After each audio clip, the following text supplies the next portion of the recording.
712 pitches, 44 players, and for both teams, a franchise record 7 hours and 6 minutes of baseball. At the end of a marathon, there is always one winner and everyone else. So many moments, so many stories. And last night's historic game was only the prelude to what comes next.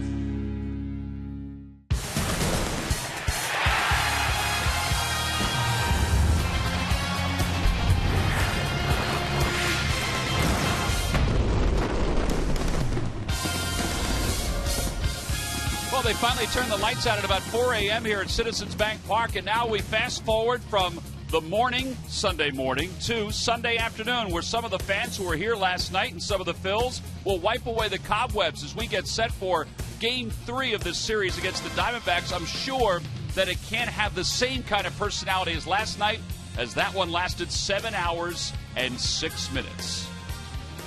Hi, everybody. I'm Tom McCarthy, along with Chris Wheeler. So much surrounding today's ball game. Obviously, one of the big stories is that Roy Halladay has returned from his rehab, and he will start here. We'll get to that in a moment. But we also have to kind of lean back on last night's game, this morning's game, whatever you want to call it, because it was one to remember. Yeah, it's pretty remarkable, Tom. So many things happened in that ball game, and well, we'll try to go over some of it. Last night, Phillies in the eighth inning. They've been coming from behind all week. They did it again. They were down by 4. Here they get another run right there on a base hit by Carlos Ruiz. Here comes a tying run to the plate. It's Darren Ruff. The guy has been hitting a lot of home runs this month, and sure enough, he does it again. Hits the ball way out of the ballpark to left center field. Tied at 7th, all set up for another late inning win by the Phillies. Here's Tyler Cloyd is in the ball game. Bases loaded. What a play by Prado. Nips him at first. The bench was ready to jump over the rail all night, and just one of the many times they had to go back. Cloyd did a tremendous job. He was supposed to pitch here this afternoon. They had to bring him in early. He gave him 5 really strong innings. He had 2 good at-bats and almost won the game twice with his hitting. Then in the 18th inning, here's when they had to go to a position player, Casper Wells. 2 outs. Campana's on at first base. He's running on the play, trying to steal the bag. One of the fastest players in baseball. And when Adam Eaton doubles the left center field, he scores. The final out of the game finally of Trevor Cahill. He's a starting pitcher that they put into the ball game. Did a great job for him, and there it was right there. You look at the graphic, the game lasted 7 hours and 6 minutes. Ironically, it started at 7:06. Just read the graphic right there, and we could probably do about 8 more of those to cover that game. All right, we'll probably talk more about last night's game as today's game moves on, but there is a huge storyline for the Phillies involving today's game, and that's the return of Roy Halladay. Yeah, Roy Halladay was having a tough season this year, off and on. It looked like he was having some arm problems. It finally happened to him. In this game, Echeverria hits a grand slam, a home run. He had 7 RBIs of Halliday in this game. They're going to review this, but it definitely was out of the ballpark, and the game was out of hand at that point. Charlie Manuel's going to come out to the mound after the umpires give the review. Roy Halladay is gone. Right after that, he was put on the disabled list with a shoulder problem, underwent surgery, and that game was on May the 5th. You see when he had the surgery, went on the disabled list, and that's in numbers through 7 games this year. Now, he's had a couple of rehab appearances. The latest was Tuesday at Lakewood, where he's trying to work on some things. He was supposed to have 1 more of them at least today at Reading, but because of all the stuff that happened last night, they have him back here right now. Don't have any idea what's going to happen with him. He's going to do his best when he goes out there today. He's a very competitive guy. Well, they do expect that he's stretched out enough that he could go, if he's successful, deep into this ball game. The Phillies, though, will have some reinforcements coming up from the minor leagues just to help out, just in case they need them. Starting pitcher today for the Diamondbacks, he's a good one, Patrick Corbin. He had 11 wins at the All-Star break, just 2 since the break, but he's still been very good for Arizona. Of course, Doc making his 8th start of the year. And, oh, yeah, all fans 14 and under coming to the ballpark today receive the backpack. School's right around the corner. That's brought to you by ShopRite. Can we have a normal game? We'll see. Lineups and first pitch when we return.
Toyota's nationwide clearance event is going on now. Toyota, let's go places.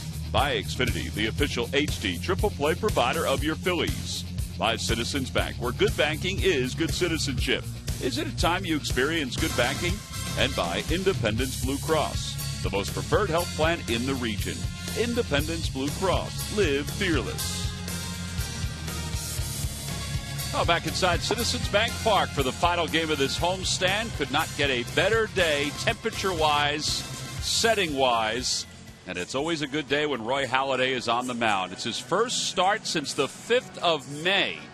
And we're not sure what to expect. I know Doc has a very high standard for himself, and he wanted to get back to the big leagues as soon as possible. Let's take a look at the starting lineup for the Diamondbacks. It's brought to you by Xfinity, your home for the most live sport. Leading it off in center field, Tony Campana. Adam Eaton, the left fielder, bats second. Paul Goldschmidt hits third, followed by Matt Davidson and A.J. Pollock. Cliff Pennington will hit sixth. In the bottom third are Gregorius, Tuffy Goswitch, and Patrick Corbin. And they'll face Phillies right-hander Roy Halladay, 2-4 this year, an earned run average of 8.65. You got to brush aside those numbers, folks, as we get set for this outing. And his first pitch of the day is in there for a strike. So we're underway. I think what you also have to do is not get obsessed with velocity with him, too, and see what his location and movement's like to see if he can compete here this afternoon. And that's what everybody's looking for. Well, it's 0-2. Well, check out our scouting report. Fastball command #1 for him today. That's the thing he struggled with so much. And it was repeating his delivery, and that he couldn't do that with the shoulder problem. He has good lifetime numbers against the Snakes. Here's the 0-2 pitch. And that one's pulled down the right field line, heading toward the corner. It is a fair ball, and Campana's thinking 3 right out of the chute. Mayberry gets the throw in quickly. Franzen's throw to third is not in time. It hits the runner. Halladay tracks it down. So a leadoff triple for Tony Campana. I don't know if he does these things against anybody else, but in his time with the Cubs and now his time with the Diamondbacks, he's been a real pain for the Phillies. Well, he uses his speed very well. He makes a mistake here, 0-2, obviously, and this ball's right up in the zone, and he keeps it fair down the line. And the way this guy can run, once he gets that ball in the corner like this, he has a chance. Mayberry did everything he could with it, really, and there are very few people that are going to get a triple on that ball. So runner at third as we're underway here in the first, and here's Adam Eaton. He was 4 for 10 last night with 2 runs scored and 2 RBIs. And a changeup, or I should say a fastball outside. It's 1 ball and no strikes. Adam Eaton, 258 overall. 4 for 13 in this series. So he was 0 for 3 in the previous game before last night's 10 plate appearance evening. There's a ground ball to shortstop. The Diamondbacks will take the early lead. Throw is low, dug out by Michael Young. 1 away. Well, it's time for our Nissan keys to this afternoon's game. As Tom mentioned, it's really nice here. Well, the first thing to say and look at is stay awake out there today. And that was a little bit of a casual throw right there into the dirt that was saved at first base by Michael Young. And what's up with Doc? Well, a quick run right there on the triple into the corner and the infield out, and Roy Halladay battling to get back into the major league shape and pitch in the big leagues. Here's Paul Goldschmidt, and he takes outside. It's 1 ball and no strikes. Goldschmidt was 2 for 6 in last night's game with a couple of runs scored. He's hit in 8 straight. He also drove in a run last night, so he has 101 RBIs. He is the leader in the National League in RBIs and home runs. See, looking for arm slot from him there in those first 2 pitches to the right-handed hitter. He's way out of his slot, I guess, because those pitches are way outside. That one runs over for a strike, and it's 2 balls and 1 strike. It's one thing he and Rich Doobie work on so much, and has been a problem for him since his shoulder bothered him.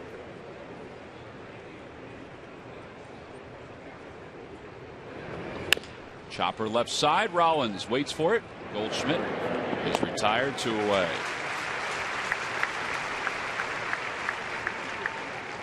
Doc said after his last start, he kind of channeled Jamie Moyer a little bit and said that he felt that the way his cutter and his curveball were working and his changeup, that he could get big league hitters out. Now, he also recognized that velocity after surgery like that will come as he progresses and gets stronger. And if it doesn't, he still feels like he can get guys out. Here's Matt Davidson, who takes a strike. Well, he's thrown a lot of two-seam sinkers here in the first inning. That's what he's trying to establish. That was a curveball. His curveball in his last outing was okay against the Blue Claws. Here's that classic delivery of Roy Halladay's, and more than anything, they say with him, he has a leg in the right spot, the weight in the right spot, but it's arm slot for him. He's always been kind of a three-quarter armor since he's been successful, and he's trying to find that again. Hey, look, he's 36 years old now, and he's never going to have the same velocity that he had before. But he can battle. Well, that's it.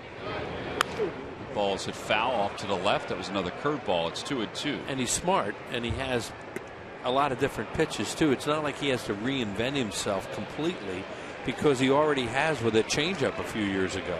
He added that as an extra pitch. And the curveball, which he has refined more over the last few years when he still had the real heavy sinker. 2 balls, 2 strikes to Davidson. There's a curveball here. In the dirt, and it's 3-2.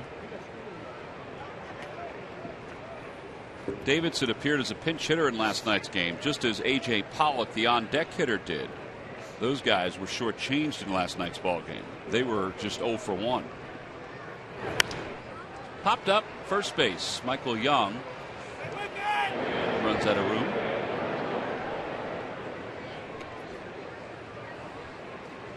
The thing they really hope from Roy, too, is he doesn't get a real high pitch count, because heaven knows they need somebody to go a little bit deeper into the game today after last night. Yeah, the Phillies brought up J.C. Ramirez, so Ramirez will be available in the bullpen. Luis Garcia and Tyler Cloyd were sent out to make room for Halliday and Ramirez. Swing and a miss. He got it with a curveball. So he allows a first inning run. That's not odd in the world of Roy Halladay. It was a leadoff triple. Campana scored. Phillies play from behind as we go to the bottom of the first.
Tonight's ball game. It's brought to you by Xfinity, your home for the most live sports. Leading it off at center field, Roger Bernardino. Jimmy Rollins, the shortstop, bats second, followed by Michael Young and Eric Kratz. Darren Rupp's in left field. He'll hit fifth. Cody Ashley bats sixth. Kevin Franzen starts at second base today. He'll bat seventh. John Mayberry eighth, and batting ninth and pitching is Doc. They will face 24-year-old left-hander Patrick Corbin, a 13-game winner here in 2013. Look at his hits per innings pitch and his walks and strikeouts, and also left-handed hitters do not hit off him. He has allowed 12 home run balls this year, only 2 to lefties. Has a really good slider, and they say it keeps getting better and better. Here's our scouting report on him. There's a fastball velocity. The slider is a tremendous pitch for this guy. 2 earned runs or less in 19 of his 25 starts. That is really good pitching. When you consider he pitches in a ballpark, the ball just flies in Arizona. Yeah, he was not originally selected by the Diamondbacks. He was drafted in the second round in 2009 by the Angels. And it was acquired by the Diamondbacks in the Dan Herron deal. That pitch is on the outside corner. It's 1 ball and 1 strike. Ryan Sandberg putting together a lineup today that does have some left-handed hitters in there. Dominic Brown is day-to-day with an Achilles problem. That's what got him out of the game last night. So Ryan Sandberg today about 9:45 when we did his pregame show, and he had his lineup up already, but the players weren't due until noon, so they didn't even know who was going to play today. Yeah, he is quick about that. Yeah, he wanted to get it done. 1-2 pitch to Bernardina, and that's low. 2-2. Kirk Gibson, meanwhile, his team did not arrive until about noon today. And here's where Dominic Brown reaches for that changeup. It looked like struck out and then goes hopping on his foot. And as they said, it's Achilles soreness. The ball got a piece of Roger Bernardina, so they're wondering if he swung. First base or third base umpire says he didn't, so he'll be aboard to start the first. Yeah, here's the pitch, comes running in on Bernardina. It hits him on the hand, and that's what they do right away is appeal, just in case to see if he may have swung. That's really tough for a player when they get nailed with a pitch and they swing at it and they're out. They don't need to lose a player today, that's for sure, Tom.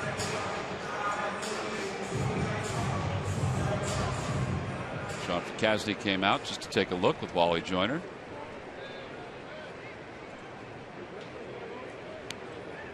Here's Jimmy Rollins. He was 3 for 7 last night. He also walked a couple times. 3 of his 4 hits came in yesterday's ball game in the series. His average is back over 250 at 251. Both teams had a lot of base runners because there were so many walks. Yeah, the Phillies walked 18 batters last night. The Diamondbacks walked 10. The Phillies struck out 20 times in last night's game. Sometimes you get in those long extra inning games like that, and there aren't a lot of base runners, a lot of 1, 2, 3 innings because the guys are so tired. But in that game last night, there were base runners all over the place because all the walks.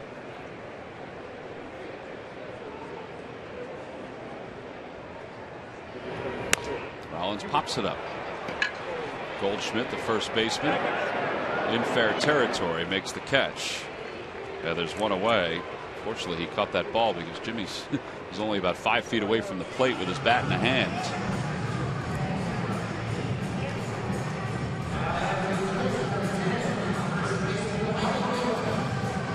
So 1 out. Michael Young is coming up.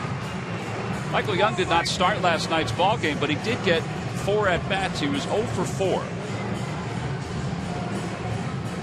The problem with that play is you said he doesn't run. Suppose that pop-up lands right near the bag. You catch it, tag the guy that's there, and step on the bag. It's a double play. That's why you run that ball out. Yeah, you just hang around the first base bag. Right.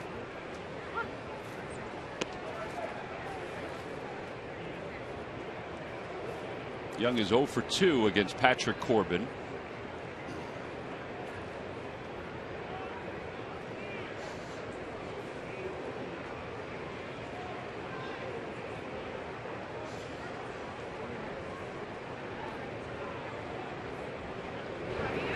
And a line drive base hit into center field. Bernardina stops at second. The Phillies have first and second with 1 out. And that'll bring Eric Kratz to the plate. And hit batter 9 of them. Corbin will pitch inside. That's the thing with that slider of his. He probably hit some right-handed batters too. Well, Dusty Baker said after Corbin's last start it was a complete game against the Reds. He said that was the one thing that stood out more than anything else about Corbin was how he was able to pitch inside on both sides of the plates and also mix in his other pitches, but pitching inside and not being afraid to do that and doing it effectively. He said that went a long way to helping him to the victory and the complete game. Talking to Bob Brenly about him, who's a television guy for the D-backs now after all those years with the Cubs and former manager of the D-backs and a catcher. He was saying his slider is as good as anybody's right now when he's on, as it was in that game against the Reds. And he said he has ability to backdoor right-handed hitters pretty well too. 1 ball, no strikes to Kratz, batting cleanup. It's funny how you look at Eric Kratz batting cleanup. He's not your prototypical cleanup hitter in the big leagues, but it is something that he did quite often when he was in the minor leagues. Right, and you have a left-hander on the mound today, and Carlos Ruiz caught all 18 last night, so it's going to be Kratz's game today. And as a right-handed hitter against a left-handed pitcher, that's why Ryan Sandberg decided to bat him 4th and then put Ruff behind him.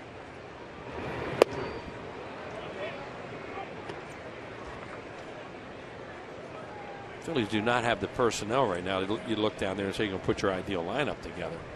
And the fact that they don't have Dominic Brown today doesn't help either. See, he was saying how much he would have liked to have had Brown out there last night for 5 or 6 more plate appearances in that long game.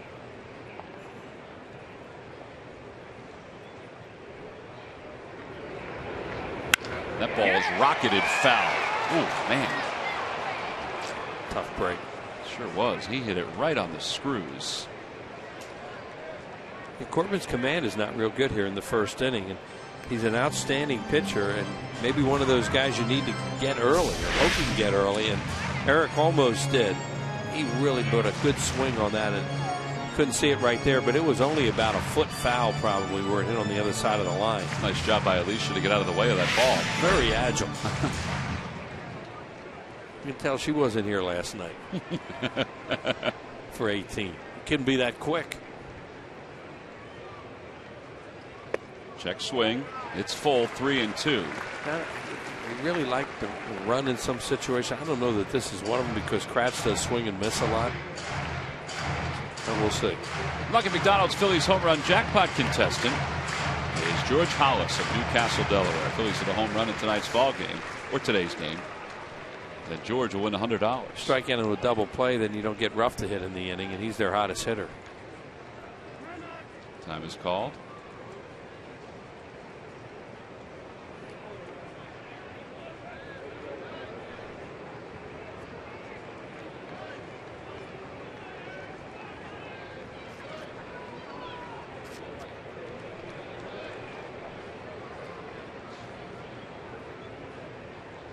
Bernardina goes. Pitch is taken inside. Ball 4, and the bases are loaded.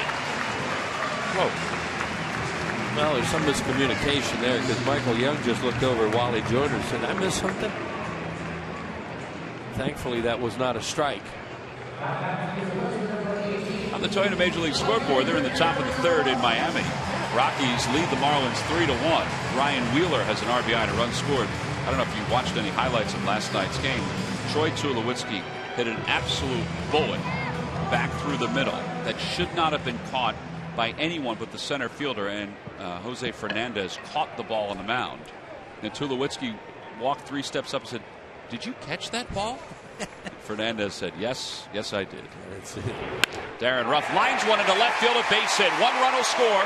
Michael Young will hold at 3rd, and it's a tie game. Darren Ruff continues to swing the bat well. RBI number 19 here in the big leagues. That's what we're talking about. You don't want to strike out into a double play there because this guy is so hot. Look at Gregorius, how athletic he is. He jumps as high as he can when the ball's over his glove, and that thing was hit so hard, and Michael Young really had to be careful it wasn't caught. There's no way he could score him there. Technique-wise, Young did everything he was supposed to do to get a good jump and get a good secondary lead. The one thing you don't want to do there is get doubled on a line drive. So a 1-1 ball game here in the first. Here's Cody Ashe.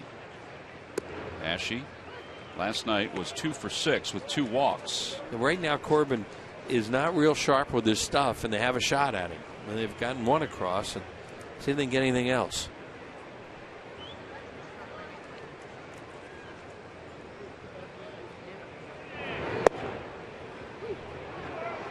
It's 5-2 on the road, 3.23 earned run average in 11 starts.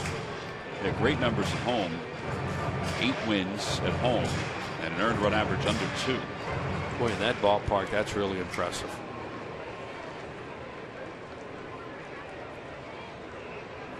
The bases loaded. Here's the 0-2 pitch coming to Ashe.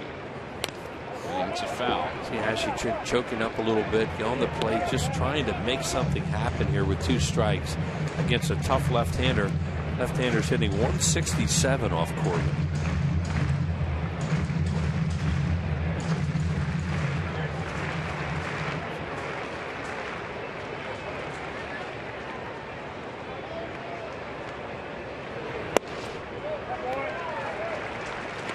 Today's game is also available in Spanish. Just use the SAP button on your television or change the language through the menu on your cable box. I think Ricky Ricardo and Bill Kulick and Angel all woke up this morning, so I think they're in the booth. That was Buenos Dias time for them too. Early Buenos Dias. And a line drive, base hit it to right field. That's going to score more than one. Young scores, rounding third, heading for home is Kratz. He's going to cross the plate. Ashe a 2-run double, and the Phillies take the lead. We talk so much about Corbin's slider and how effective he is with it and how good it's been. Well, it's not today. For whatever reason, he has no command of that pitch, and he just hung another one. He's trying to throw a down and away slider here to get Ashe and strike him out. Watch what happened. He throws a helicopter up there, right in the middle of the plate, just spinning.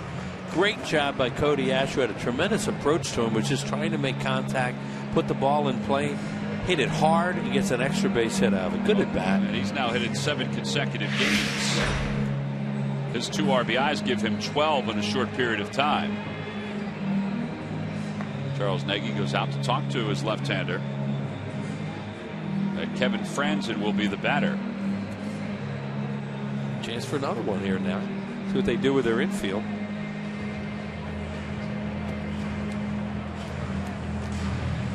I think teams have come out here wide awake today. What are they going to do? They're going to play it up the corners, back in the middle. So you have the old gimme RBI if you hit the ground ball past the pitcher.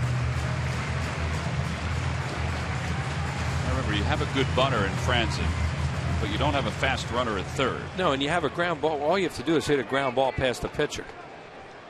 So, you know, this is one of those ones where you want him to think up the middle.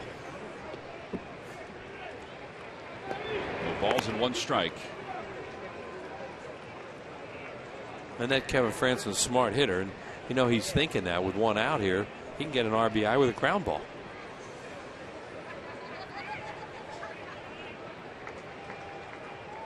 Corbin's probably going to try and pitch inside a little bit to hope he'll hook one towards third, and they won't be able to score Ruff. I think that Ruff will be going on contact here. But what a good sign. You have Ruff, who's hit in 5 straight. He has an RBI today. And Ashe, who's hit in 7 straight, who has 2 RBIs today. 2 young players are trying to develop. No balls, 1 strike to Franzen.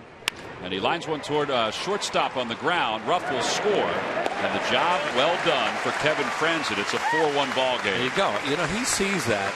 A smart hitter like Franzen sees that they're giving him the middle of the diamond for a gimme RBI. Not that it's easy to do, but he's trying to use the middle of the field there, and he did. And with them all the way back like that, they're not going to throw home. So you get that RBI, and now you have a 4 spot. Here he is. Look and see how far back the infielders are right here. They're way back here. So all you do is try to hit the ball up the middle. As I said, easier said than done, but a nice swing, and that's exactly what he did and got the run in. 18 RBIs for Franzen. It's 4-1 Phillies. Here's John Mayberry, the 8th man to bat in the inning. Mayberry takes a strike. Patrick Corbin, 2 earned runs or less in 19 starts, as we mentioned. He's given up 4, 1 earned run or less in 12 starts this year. Heck of a start against this guy. Yeah, coming off a complete game in which he allowed 1 earned run, or I should say 2 earned runs. And the problem to me right now is his slider command, which is his best pitch.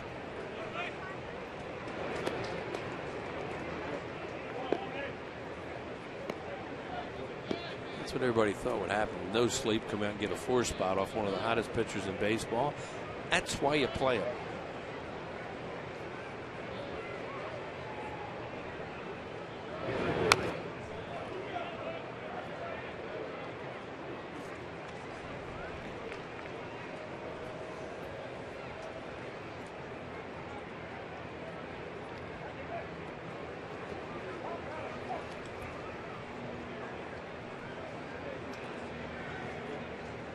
Corbin only threw 103 pitches in his last outing. As Tom mentioned, a complete game. He's already up to 25 in this one.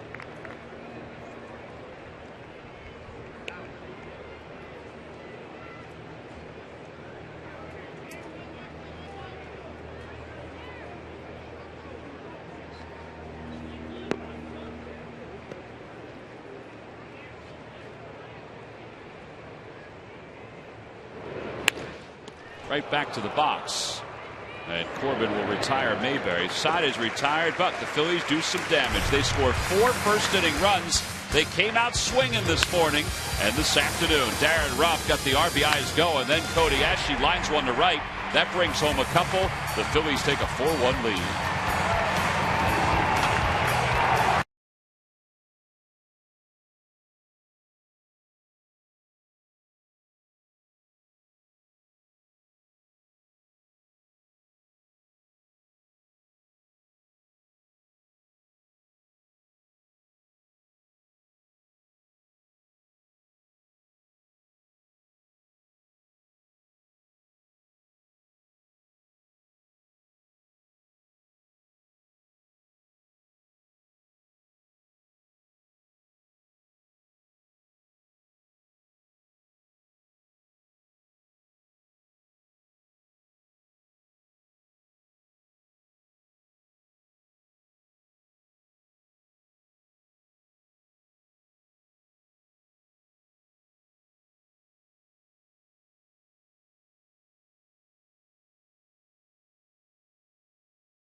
the Phillies come off this road trip, which begins tomorrow in New York. They'll take on the Washington Nationals. It's a 3-game series. All 3 games begin at 7:05. That first night is a Hatfield Dollar Dog Night. Get your tickets for the Phillies and the Nationals by going to Phillies.com.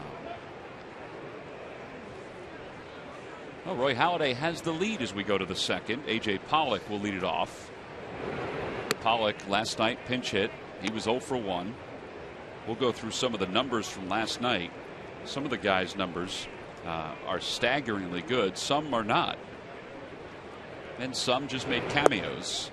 As Pollock shows bunt, takes a strike. It's 1-1.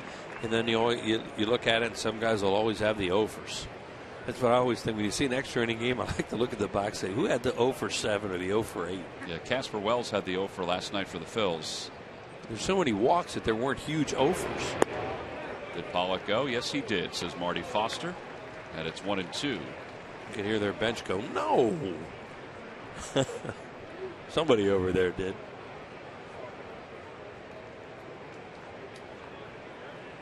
Marty Foster had a real good game at first base last night on some very close plays. He had a very good game. Ground ball off the end of the bat. Rollins charges, bare hands, can't hold on. So an infield hit. And that'll bring Cliff Pennington to the plate. Murph, are you awake?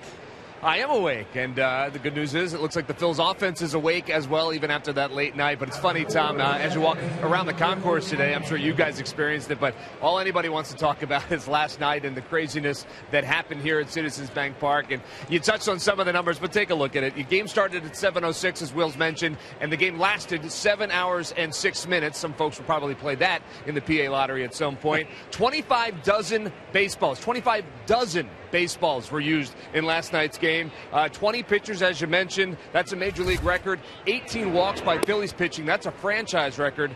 And how about this? Tuffy Goswitch, the catcher for the Diamondbacks, he recorded 2 outs in the same inning, the 18th, against 2 position players who were pitching.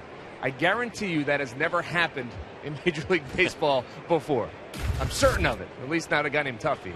Hey Murph, have you run into anybody who was here last night? Not yet. But you know what, Wills? I'm sure I will. And when I do, I'll report back. I would think you would too. Yeah. Yes. Perhaps we'll take a nap.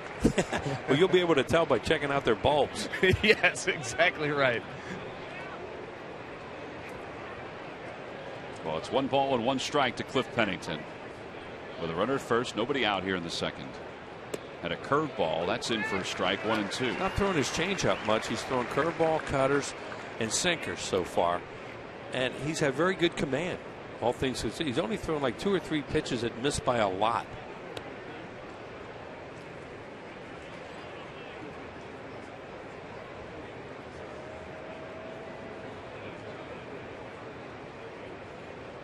Oh, he had a runner leaning that time. Pollock has stolen 8 bases, has been caught 3 times.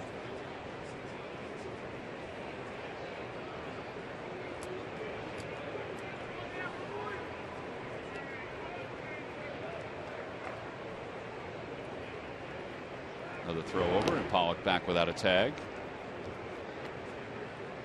Murph was saying about the baseballs that were used. Danny O'Rourke, one of the Phil's clubhouse attendants, he's in charge of the umpires room. And he's in charge of rubbing up baseballs. Well, it's 25 dozen they started out with. Fly ball, shallow center. Bernardina makes the catch. But Danny O said he had to go back 3 times to rub up more baseballs, and each time they used a case. And that's 72 times 3. So that's that many more baseballs. They started out with 25 ready to go. I walked into the clubhouse today and I said, let me see your hands. Because he had already rubbed up today's balls, but I just figured, after getting all the mud on yesterday's. Well, that's a lot of baseballs when you think about all the souvenirs that went out there, and every time one hits the ground. Breaking ball, that's a strike, 0-1. They have that special mud from that secret creek bed, as we say around here, creek bed in Jersey somewhere, and they've used that mud forever. Right off the Delaware. I don't know if it still comes after they asked Danny. It still used to come in just that plain little tin. That's what it comes in. It's a plain white sort of container. Yeah, tin like.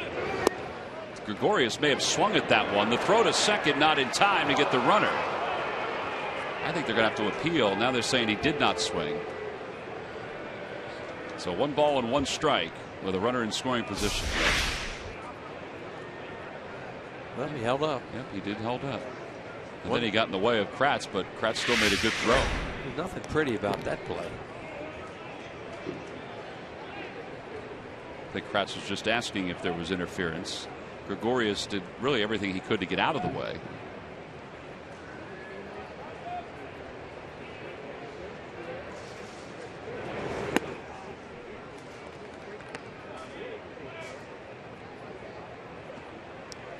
Gregorius came into the game in the 7th inning in last night's ball game. He was 1 for 5 with 3 strikeouts.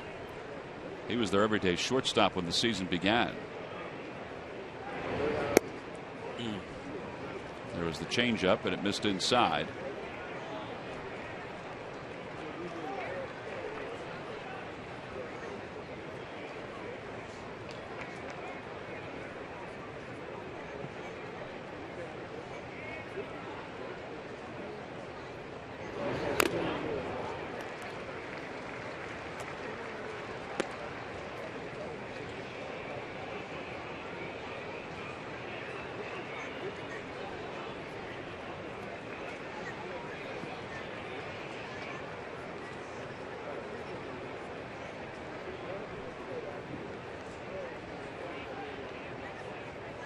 That one's pulled through the hole on the right side of base hit. Pollock's going to be held at third.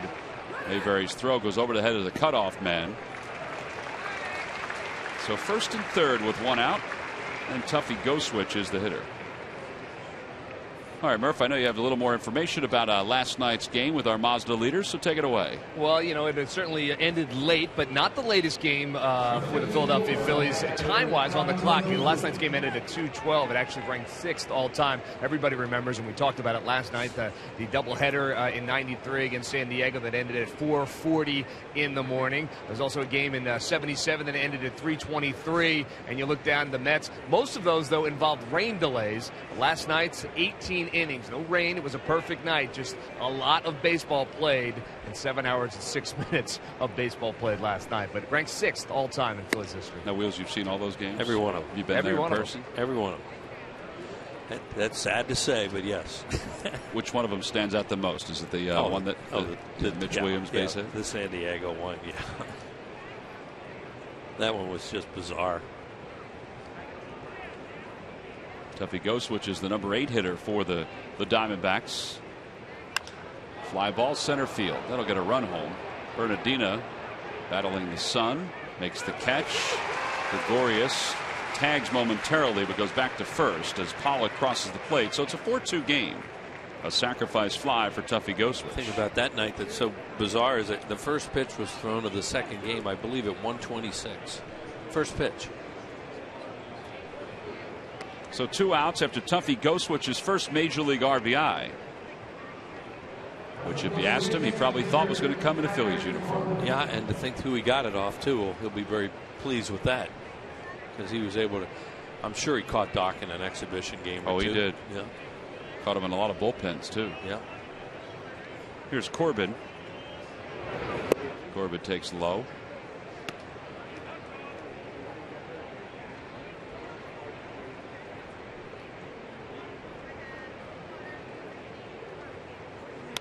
Ground ball foul, and it's 1 ball and 1 strike.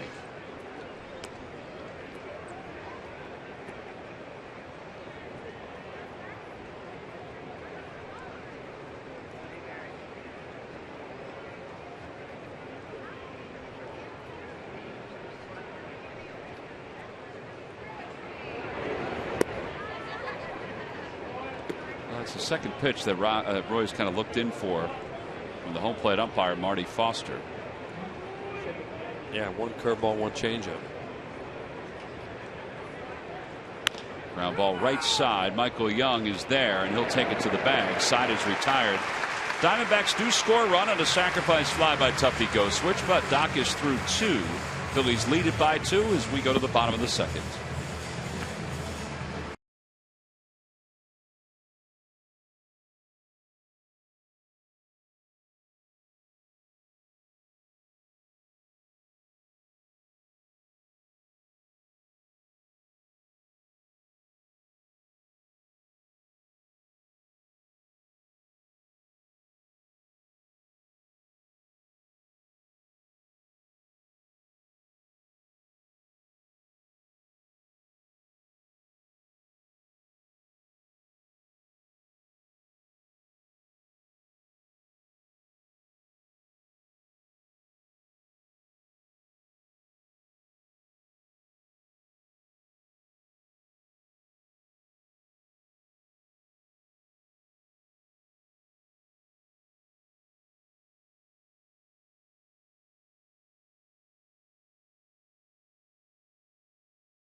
PHL 17. Arsenio Hall is bringing the party back to late night TV. The Arsenio Hall Show premieres September 9th at 11 p.m. right here on PHL 17.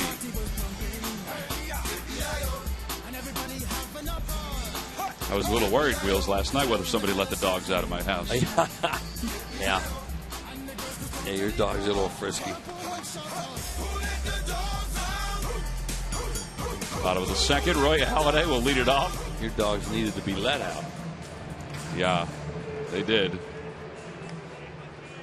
And then they stayed out until about 4:15. Well, they don't have a concept of time. Well, they think they know Dad had a long night? They thought it was the middle of the day. Playtime, let's go. What are you waiting for? Halliday's 0 for 11 so far this year. Takes outside, 1 ball and no strikes. Not only 0 for 11, they're all strikeouts. Yep. Which was really frustrating him along with his pitching, because he really feels he's a better hitter than that. Well, hey, can help out more than that. Who knows if even the shoulder was bothering his swing. He's down there in that crouch that he likes to use to hit the ball the right side with a late swing. He said that several times. He never can understand why he's not a better hitter. Bat speed.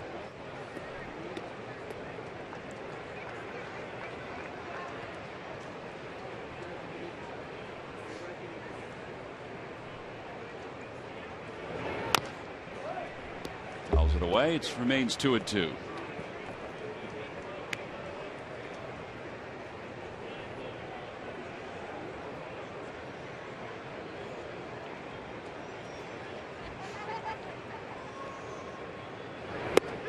And Roy is down looking on strikes. For the 12th time this year, he has struck out. So 1 out here in the second.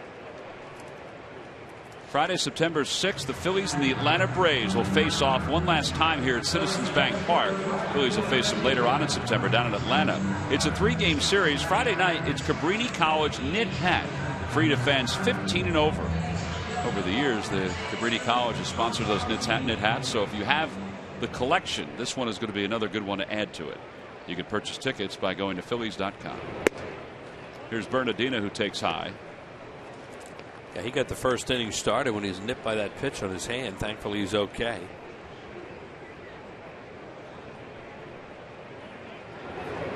Back to the box, off the glove of Corbin. He recovers without panicking. 2 outs. And Jimmy Rollins is coming up.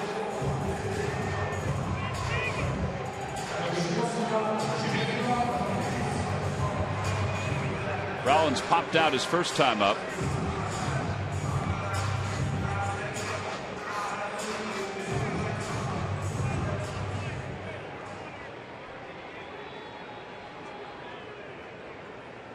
Shows bunt, takes low, 1-0. Well, if he can get it down, it's not a bad idea, because the third baseman Davidson is way back behind the third base bag. He still isn't buying it. Change up, and it's 1-1. Corbin is not eligible for the Rookie of the Year award. He threw 107 innings last year, excuse me. That one's off the end of the bat. A flare to center. Campana makes the catch. Side is retired. Phillies go down in order. They scored those 4 in the first, but Corbin is retired 5 in a row. We'll go to the third when we come back.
Go to the fan section for all the information. Please submit your answer on the subject line.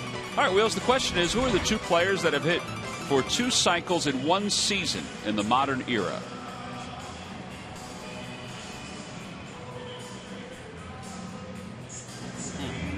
Well, the Diamondbacks have not been around forever, so you're going to choose a player from their franchise. You can't go back too far. So you're saying it could conceivably be a Diamondback? I am. Little deduction. Yeah. Here's Campana to lead it off. He tripled to begin the game. He takes a changeup for a strike. Campana tripled and scored the game's first run. So he is 2 for 6 in this series. You need to keep this rabbit off the bases. He was 0-2. Doc was 0-2 on him first time up, and then he got something up in the zone that he hammered into the corner, turned it into a triple and a run. And he's 0-2 on him again. Check swing. They appeal. No swing, says the third base umpire Clint Fagan. Not swinging at his changeup. Check swinging a little bit. So at a Major League scoreboard, Miguel Cabrera has homered again at Citi Field. He is 42. And a called strike 3. I don't know if Corbin was, Campana was looking for something else, but he got a changeup that was up and toward the outside part of the plate. Yeah, he thought it was high. Second strikeout for Doc, 37 on the year. He threw a real good changeup down that he didn't swing at. He check swung at, and that one is a called third.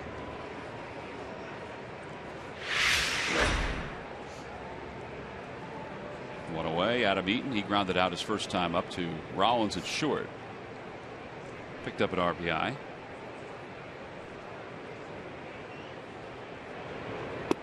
On the outside corner, it's 0-1.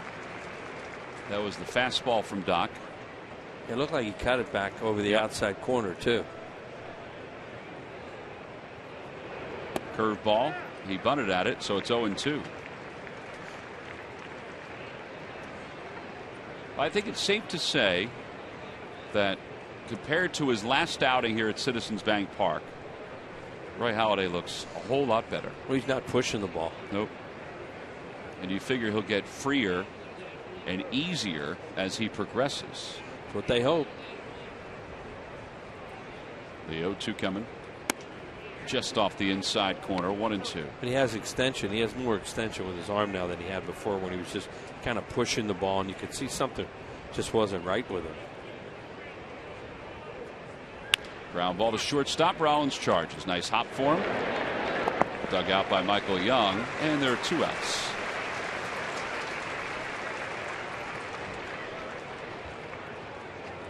What a beautiful day. Beautiful August afternoon here in South Philadelphia. Temperatures will touch 80. It's going to get warmer as the week moves on. Nice way to finish up the summer.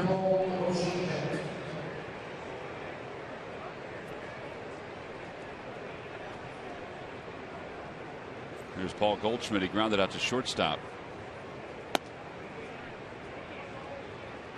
A lot of his misses are really close, Very too, close. which is a good sign. That pitch was a cutter. It's probably not a strike, but it was close to it. It was close to the zone where you could get an out on if the hitter swings at it. So is that. Threw him a curveball there. See, he's shaking his head a little bit. You know Roy Halladay. One thing he's never going to change is he wants pitches. And why wouldn't he? That's what they all want. Well, that competitive nature is what's made him a 200-game winner. Right, and great stuff. Well, you want to be careful now with this guy.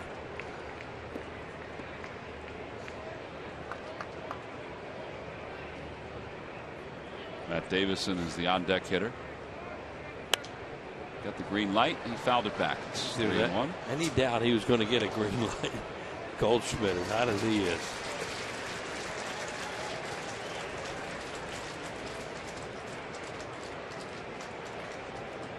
Born in Wilmington, Delaware. Didn't stay there all that long. Curveball, and it's 3-2. A good spin on his hook today.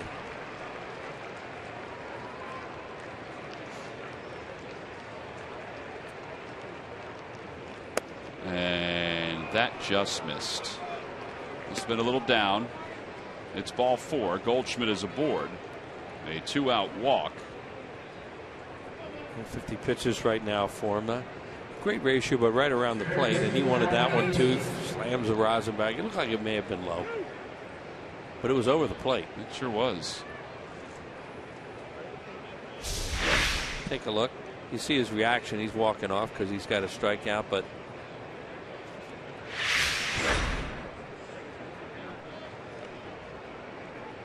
like he bit his tongue. He'll never lose that. That's the way the guy is. I think the pitch is low. This way you can usually tell. Yeah, it's low. That's a great angle. Answers a lot of questions. Sure does.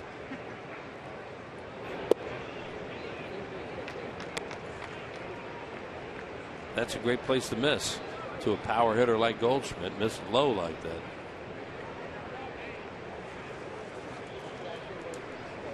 Davidson, we mentioned last night, is the number 4 prospect in the Diamondbacks organization.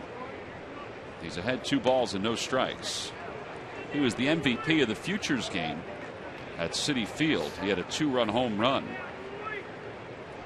He also won the AAA Home Run Derby.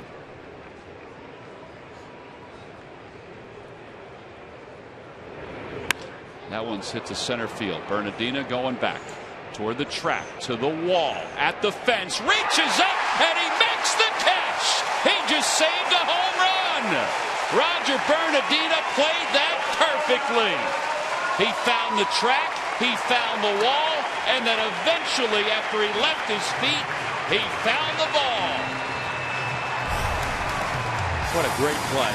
He's played here a lot of games, so he knows this ballpark. And as Tom said, he did everything perfectly. He had it lined up the whole time, took a look, knows where the wall is, and has been out there a lot for a visiting ball player, and jumps up and pulls it back.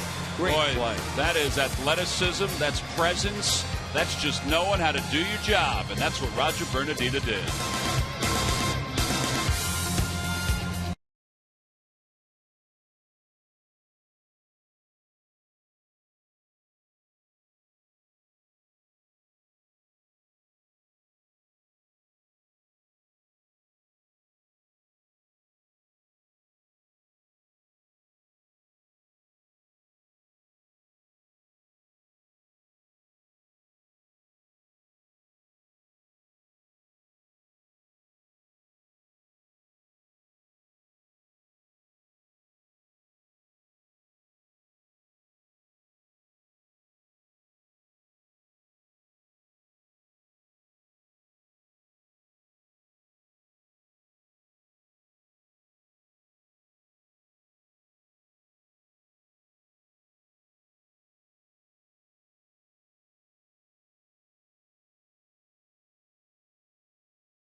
Michael Young leads it off, fouls the first pitch back. It's 0-1. It's a 4-2 game thanks to Roger Bernardina.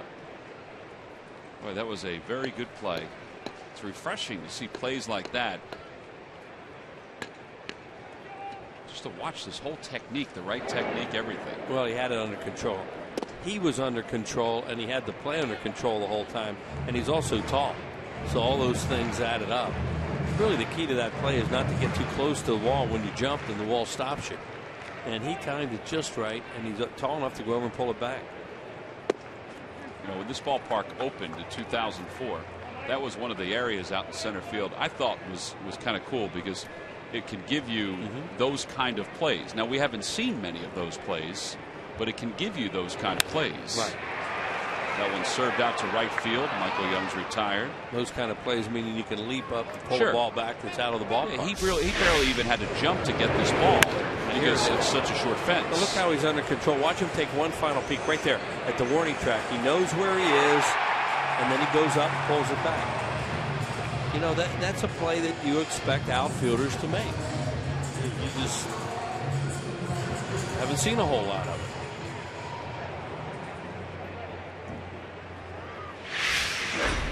Eric Kratz walked his first time up.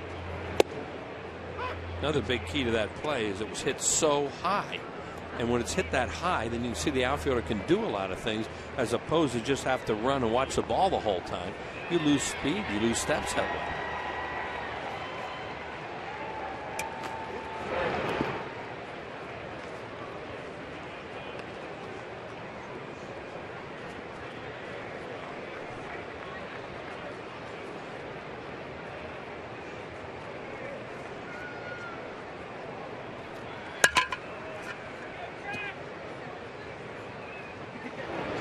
Outside, 2-1 to Kratz.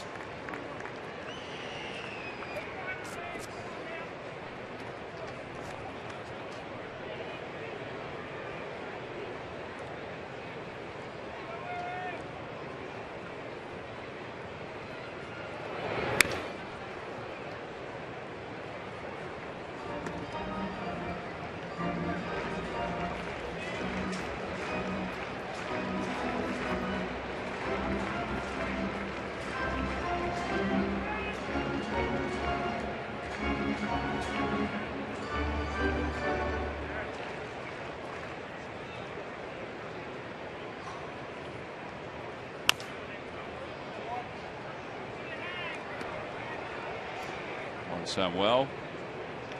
Perfect technique. Flip. Well, he's all right. Give it to the kid. The backpack from ShopRite. You got it all in. Tried. A little slow today. Kratz is down looking on strikes. I think he thought that ball was upstairs. Second strikeout for Corbin. Phillies baseball is brought to you by Toyota. Toyota's nationwide clearance event is going on now. Toyota, let's go places. By Citizens Bank, where good banking is good citizenship. Isn't it time you experience good banking? And by Dodge. Visit Dodge.com or your local dealer today. Corbin could be one of those guys, too. You need to get him early. Their ERA is only 2.45, and they hit a 4 spot off him. A lot of really good pitchers will give up runs in the first inning, settle down, and then give their team a good outing after that. Phillies need to tack some on.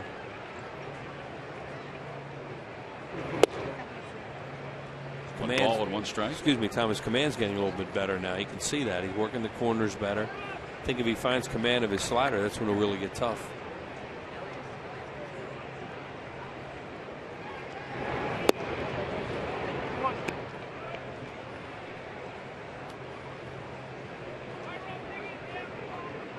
It's just fair for a guy like this.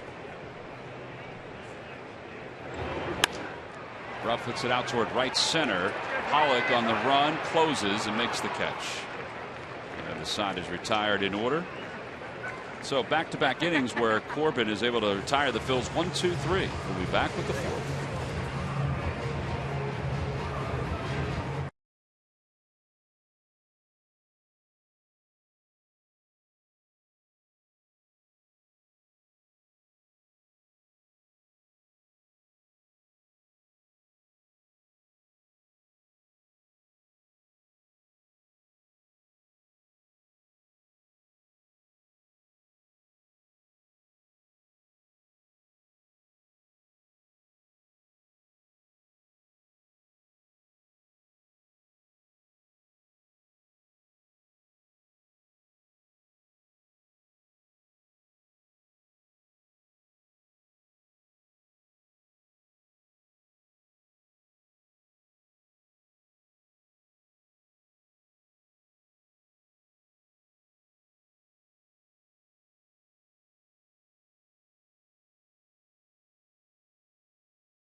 WB Mason carries the products you need to clean your business. WB Mason now specializes in delivering an all-star selection of janitorial supplies same day. Top of the fourth, it's 4-2. The Phillies on top. A.J. Pollock with Pennington. D.D. Gregorius to face Roy Halliday.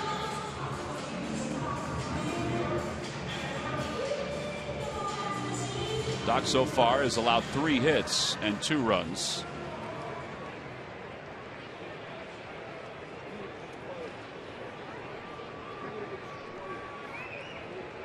Pollock an infield single his first time. And he takes outside. 1 ball, no strikes. Well, Doc has not changed, Sarge. He went over to the home plate umpire, Marty Foster, after the inning ended when Bernardino made that excellent play. And just caught up with him and went over a few things. Yeah, well, one heck of a competitor. And you know if he thinks his pitches are strikes, he's going to kind of let you know in his way. There's a strike, and it's 2-1. What have you seen so far? I mean, I mentioned that he's a whole lot better than he was that last day before he went down with the injury. His curveball's good. One of the things you see is no pain in his face and not doing a lot of grimacing. Seems to be throwing with hardly no pain, or no pain, I should say, at all. Popped him up. Michael Young battling the sun, shading his eyes, makes the call. 1 out.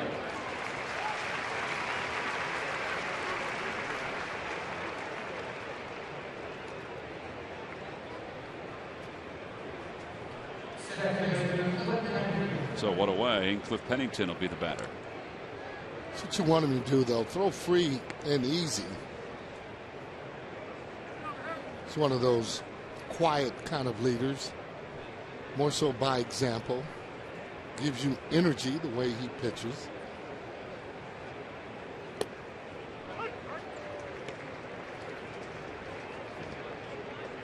Well, in his last rehab start, he struck out 4.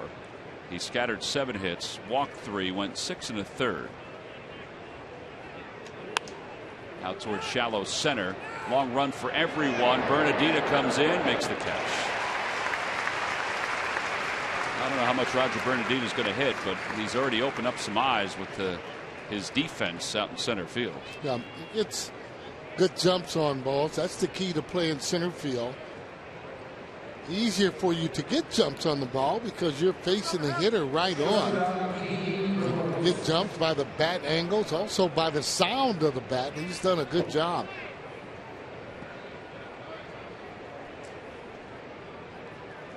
Gregorius singled his first time up.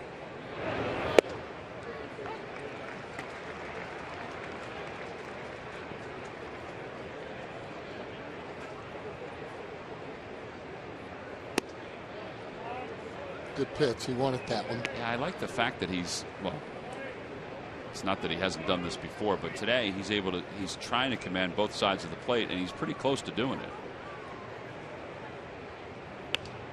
On the hands, Cody Ashe makes the catch. A 1-2-3 4th inning. Roy Halladay's retired 4 in a row.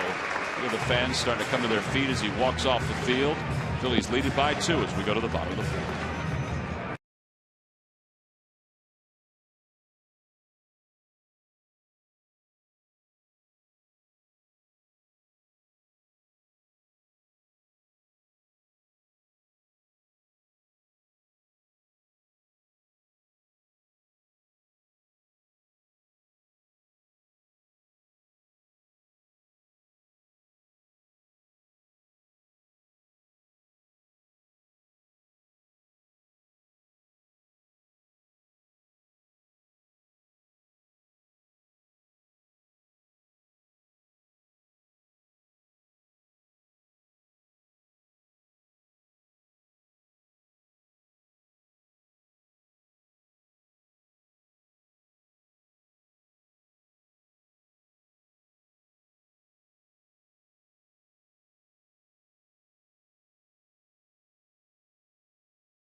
It's not worth driving. It's not worth building.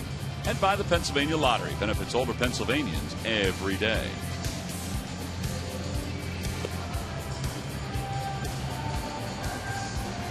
Phillies lead it 4-2 as we go to the bottom of the fourth. Patrick Corbin has settled in for Arizona. Cody Ashew had a 2-run double his first time up. Will get his second look. That's the last base runner the Phillies had. Corbin has retired 8 consecutive hitters.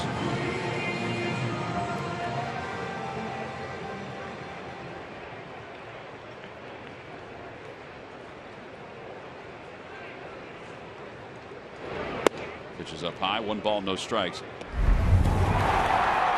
Oh, really coming into his own there. That's a solid ball that he ends up hitting, driving in a couple of runs there. Shallow center, Gregorius retires Ashew for the first out.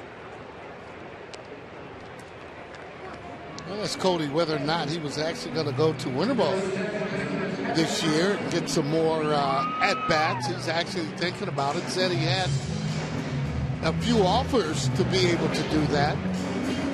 I told him how much I thought it helped me in going to the Dominican Republic for 3 years. Kind of lets you know where you are as a player, because you'll be down there with some other stars that will be from the States. Well, the other part of it, too, is if the Phillies decide, and they've decided this year during the regular season they're not going to do this, but if they decide they want him to try another position, they could utilize the winter ball for that. Good point. No, he's going to be able to field, and you can tell that. Just whether or not he's going to be able to hit. Gregorius slings that throw right into the dugout, so Franzen, who will get a hit, if he can get up, he'll go to second base. That'll be a base hit and an E6. Now the Phillies have a runner in scoring position. That's the first hit since the first inning for the Phillies. Well, Franzen talked about how difficult the hits are for him this second half. That ball hit right there in the hole there. Boy, that's a good arm, but not an accurate arm as he whips that ball all the way there in the dugout. You can see Franzen getting down, and your pitcher, Goldschmidt, avoiding him. Don't want that collision that way, that's for sure. Sarge, you saw Franzen slide. We always talk about, run through the bag if you can. That's really the only time you should slide, is when the throw's in the baseline like that, right? You know what? That's a good point. I just didn't like doing it just for fear of injury.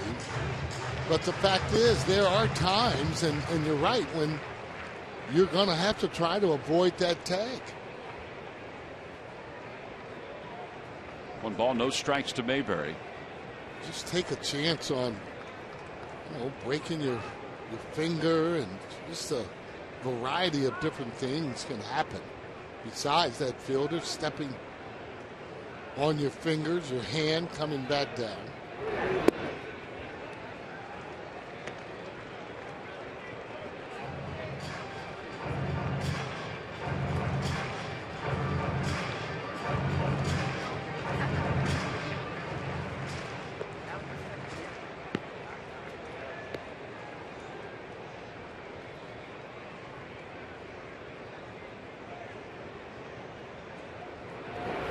That ball's hit well. Deep to left field. Going back on it is Eaton. Back to the wall. It is gone! 2-run home run for John Mayberry. And the Phillies lead is up to 4. It's a 6-2 ball game.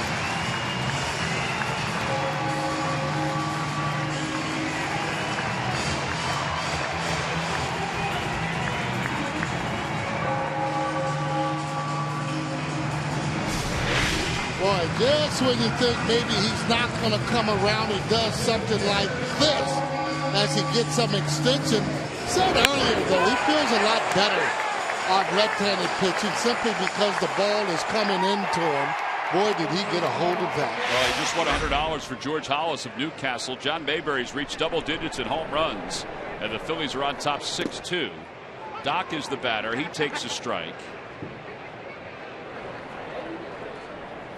Mentioned that Patrick Corbin doesn't give up many home runs. It's no 0-2 now to Halliday. Well, that was a blast. It's only the 13th home run he's allowed this season. He does not have a game where he allowed more than one home run. And Halliday strikes out for the second time. And there are 2 outs.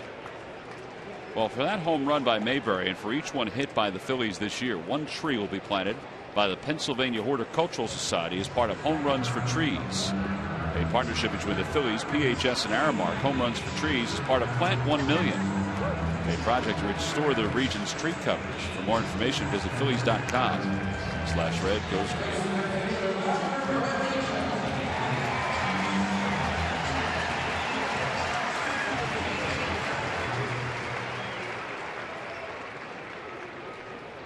Here's Bernardina. Shows bunt. Did he offer at it? Yes, he did, according to the third base umpire. Phillies have scored 6 runs. That is a season high allowed by Patrick Corbin. He had allowed 5 earlier this year against the Mets on the 2nd of July. The Rhinos team's coming out swinging the bats, at least in 2 innings. Well, especially too after a tough ball game like that last night, that has a tendency to bring everybody down like it would if you won. It would seem to give you a little more energy.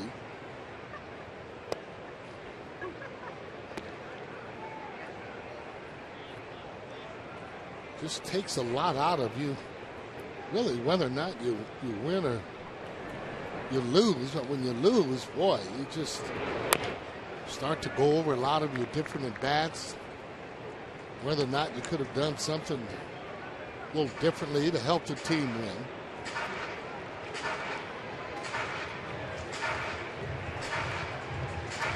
One ball and 2 strikes to Bernardino. But when you look to see where they were down on the mat and come back and tie the ball game up, that shows character. You got to have that in order to compete. Well, it showed character last night. It's showing character here this afternoon. After losing in 18 innings last night, the Phillies have taken a 6-2 lead. John Mayberry inches the lead northward with a 2-run home run.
Modern Family is coming to PHL 17 starting September 23rd. Catch the #1 comedy in America twice a night. All your favorite characters, all your favorite scenes, all your favorite episodes. Modern Family premieres September 23rd at 7:30 and 10:30 on PHL 17. John Mayberry has helped the Phils to a 6-2 lead as we go to the 5th. Roy Halliday has a 4-run lead to work with. How much will that help Doc, having a 4-run lead mentally? Well, he's been pitching from the very first inning, trying to stay controlled, make his pitches anytime a pitcher gets a lot of run support, ends up feeling a lot better simply because he doesn't have to worry about making mistakes. If he makes one, still have a big lead. Well, Tuffy Ghostwitch leads it off. Tuffy from the Phillies organization. Roy Halladay raved about Tuffy in spring training a couple of years ago when he used to catch his bullpens. Tuffy played in Friday night's game for the Diamondbacks as he hits that one down the left field line foul. And it's 2-2. He said it had a lot of meaning playing against the Phillies. Probably the most excited I've been in baseball in a long time. It was sweet to go out and play against these guys, the same guys that I got a chance to play with in spring training. Yeah. Well, the first 2 days, he was the first guy out on the field, hugging everybody, saying hello. Hits that one over to shortstop. Rollins up with it. Took him a little while to come out today, though. Didn't like that game he had yesterday. Tuffy. Oh, boy. The fact that he was retired by a position player twice in one inning. Was a tough game for him. Well, I think more so than anything, as a regular player, you don't mind making an out. You just don't want to strike out. And then to do it twice can't be a good feeling. Patrick Corbin takes low. I will say this. Casper Wells is a position player who took that opportunity very seriously last night. That one's to center. Bernardina retires Corbin. Casper, who pitched in college, as we outlined last night at Towson, he pitched earlier this year for the White Sox, and he said that was a 19-10 game. That was just cleaning things up. He goes, I went out looking to get outs last night, and was hitting 91 on his fastball, 92 on his fastball, throwing his changeup. I mean, he was as competitive as you would imagine a guy to be. Yeah.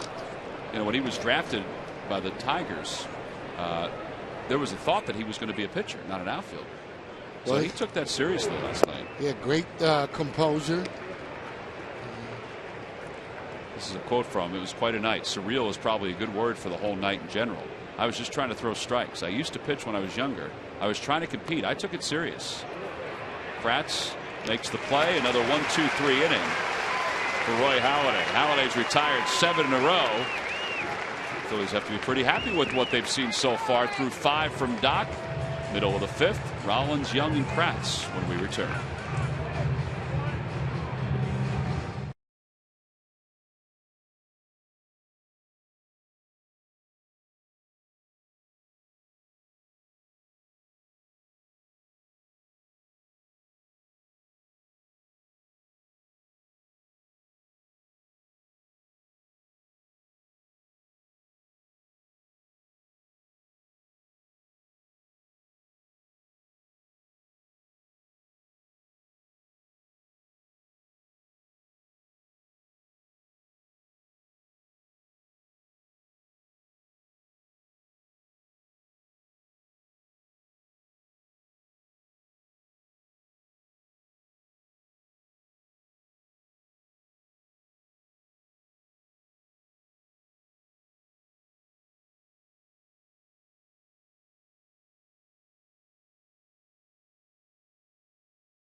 Games. You can get tickets for each of those ball games by going to Phillies.com. Padres earlier this year, they were playing some pretty good baseball. Now they're sort of in another rebuilding mode. They did, however, acquire Ian Kennedy from the Diamondbacks as they continue to build for the future, as they say. Well, believe it or not, though, they are not in last place in their division. Nope. No, they haven't been playing well. San Francisco Giants have that distinction. Rollins is 0 for 2. He's popped out and flied out. Check swing. 1 ball, 2 strikes.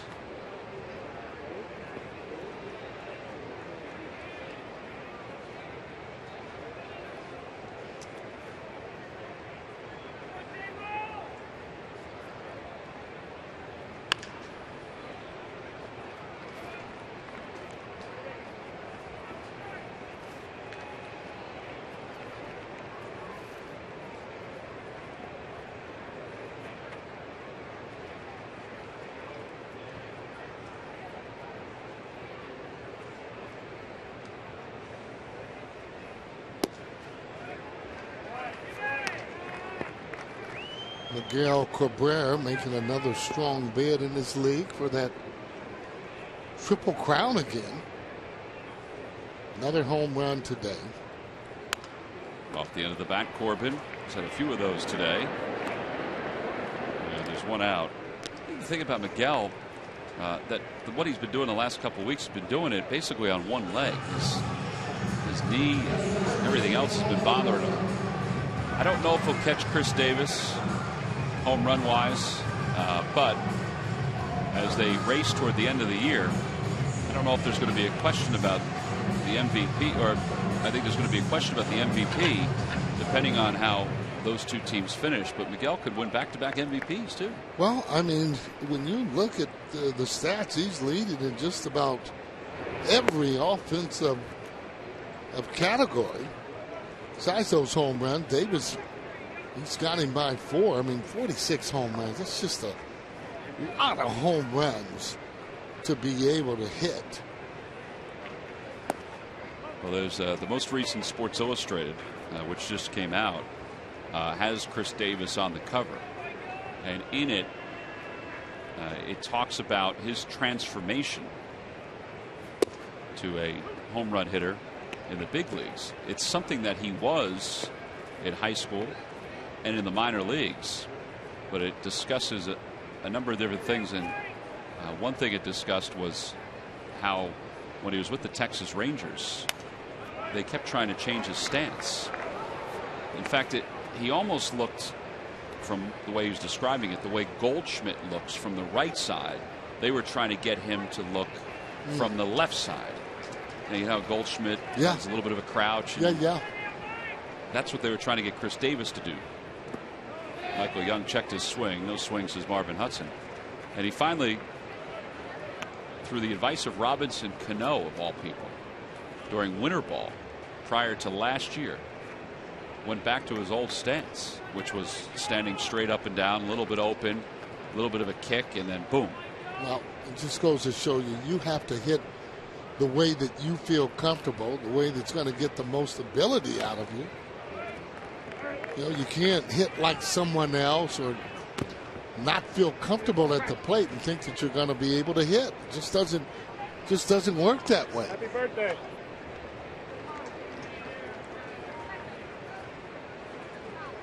Well, so the thing that stands out, I think, is obviously what Cabrera is doing. Yep. Which is pretty neat to see.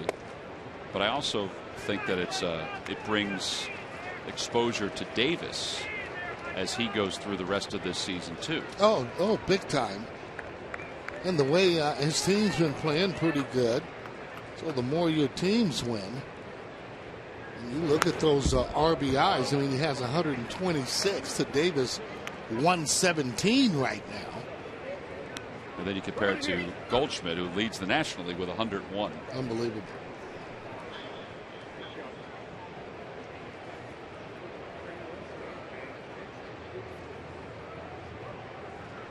Three balls, 2 strikes to Michael Young. And there's ball 4, so Young draws a 1-out walk. On the Toyota Major League scoreboard, Chris Davis has 2 hits today, an RBI and a run scored. The Orioles lead the A's 5-1. Now Last year, Cabrera 330, 44 home runs, 139 RBIs. He's probably, well, he's going to eclipse each of those categories. Wow. I mean, that's a triple crown year, and he's going to go past both of those categories, all three of those categories. Yeah. Well, the other intangible then would be for whatever guy that's having that heck of a year, you look to see then where their team is right now. Baltimore Orioles, their team's in third place, 5.5 games out. In Detroit, they are in first place, and they're winning their division by 6. And let's face it, without having Cabrera on that team, they're nowhere near first place for me. The 0-1 to Kratz. Foul tip, and it's 0-2. Kratz is starting to come up a little bit again. He had that problem kind of taking, thought he was finished with it, thought he was through coming up, but in his stance, he has a tendency to be low, and then he'll come up when he gets ready to swing. And for me, what that does is that it kind of impedes your vision where the ball is coming. Over to third, that might be 2. There's 1, and there's 2. So it turns out to be an easy inning for Patrick Corbin as Kratz rolls into a double play. We've played 5 innings here at Citizens Bank Park after playing 18 last night. Phillies lead it by 4.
Contributing for the Phils at the plate and in the field. The question all along has been, where will Darren Ruff fit in defensively? 2 months surely doesn't make a season, but he has more than held his own all around the field since he arrived in July. At the plate, his bat has provided the power the Phillies have badly needed, reaching double digits in home runs for the first time in his big league career. In the field and at the plate has been a smooth transition. And it's brought to you by Independence Blue Cross. Live fearless. Oh, and don't underscore what he did today. His RBI single in the first inning kept the train going and gave the Phils the early lead. And then it was followed by the 2-run double by Cody Ashe. And now the Phils lead at 6-2 as we go to the top of the 6th inning. Roy Halladay's retired 7 in a row. There's that great backpack that was given out to all youngsters 14 and younger. Thanks to ShopRite. Adam Eaton is 0 for 2. He's grounded out twice today. All right, Sarge. Now I think this is a pivotal point in the game for Doc. He's facing 2, 3, and 4 for the Diamondbacks. He leads it by 4. His pitch count is at a good level, but it's the 3rd time through against a team that they're familiar with him, but he's pitching differently than the way he used to. Yeah, pitching more like a Greg Maddux, if you will, who threw that ball 88 to about 87. But again, the pinpoint control that he had and believing in his pitch, it's a lot like Doc. That's the way these Warriors are. That one just off the plate there. When he stares in like that, that means, well, He figured that was a strike from where he's looking at. There's ball 4. So a leadoff walk for Adam Eaton. Second walk issued by Halliday. For years, StubHub has been the place to find great Phillies tickets. And this season, you can get more with your tickets thanks to StubHub Fan Rewards. So get to StubHub and grab your seats today.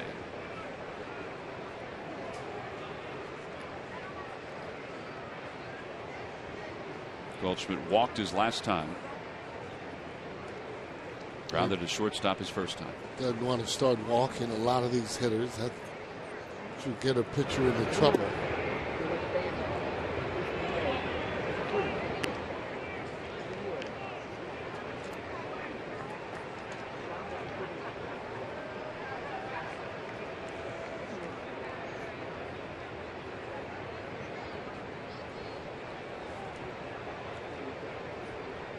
Looking for that ground ball double play. Runner goes, pitches up high. The throw to second is not in time.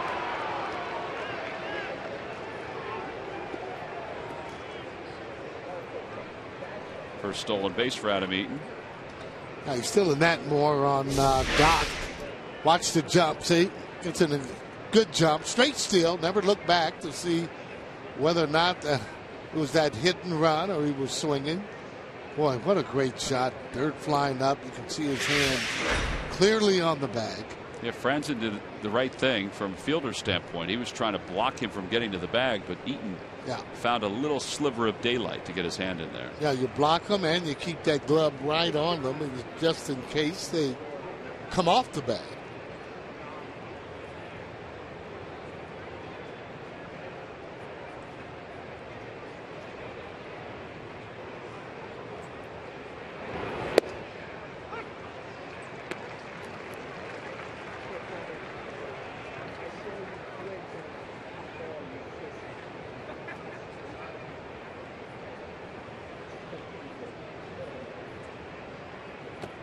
Change up, and it's 2-2. Sometimes, too, as a hitter, you go up there and you're looking for the old Halliday where he was actually blowing it by you. So, in other words, you're going up looking for too much. That can play in Doc's favor, for sure.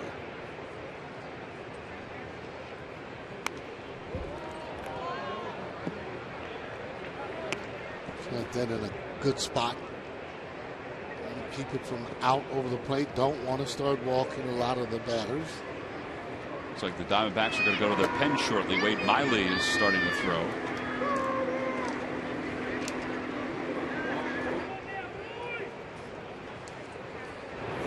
Outside, 3-2. This is the big pitch.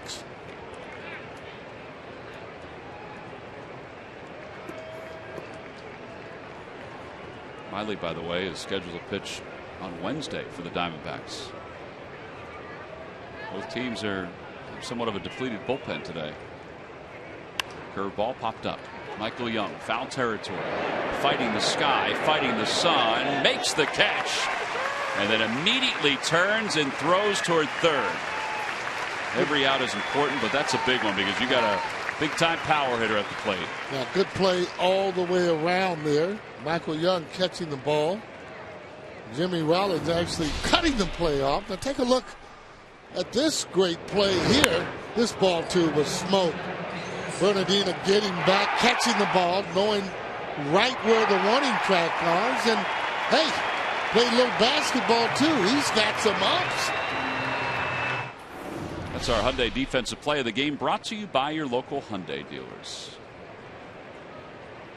That's everything you've been asking for this year, Sarge, as far as technique goes. Oh, that was great. I mean, it doesn't get any better than that. That's exactly what you're supposed to do. You get your good jump. You know exactly where the wall is, and you leap not into the wall. We've seen guys when they leap right into the wall like they want to knock it down or something. Little low, 1-1. Hey, Doc not getting many pitches. He's been earning just about everything, and boy, they need him in a game like today, especially last night, using up so many pitchers.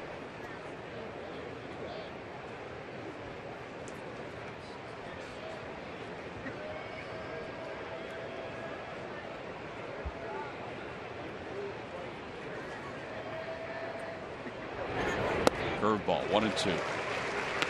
That's good. Like it's almost shaking kind of when he's holding it and getting ready to throw. Think that's on purpose? Don't know. I don't know that, but I do know he's always kind of wiggling there and shaking. Just a habit of looking at the gloves, trying to pick up whatever you can as a hitter to get some advantage.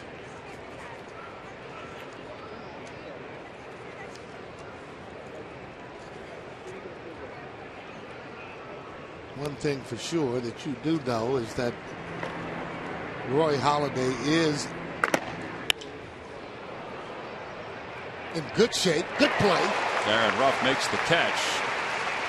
That ball kind of jumped on him at the last moment.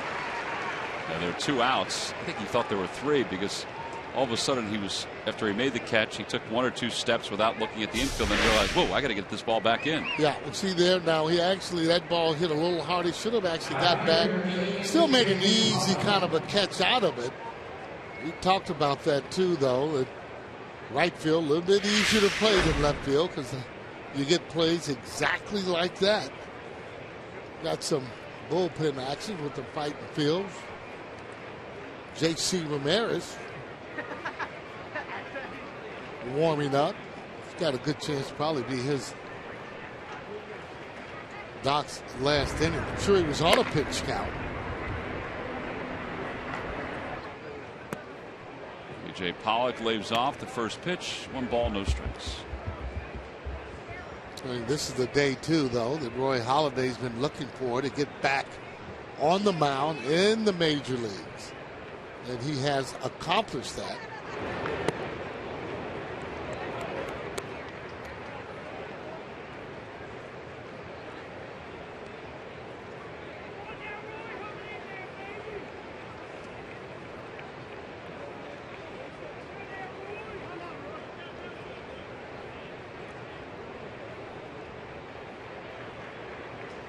I would think he's very pleased. Rich Doobie, what he's been able to watch today. The 2-0 pitch. Back toward the middle. Franzen backhands and bobbles. And everybody's safe. I think it would have been tough to get A.J. Pollock anyway. Good point. And they'll score that a base hit. Yeah, that's one of those situations where it's either a great play or the batter gets a hit. Rich Doobie going out now. Gonna just maybe give him a little breather. See how he feels.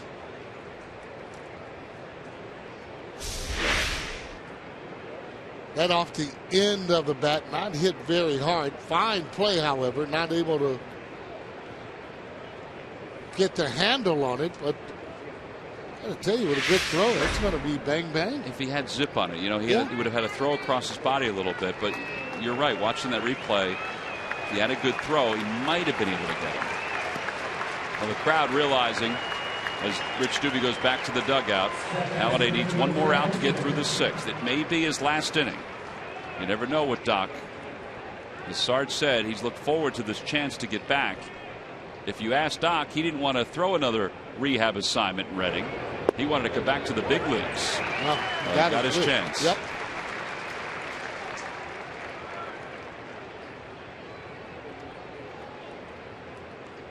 Yeah, well, he wants to come back, obviously, to show people that he's healthy, but more importantly, to be able to make this team win, help them win.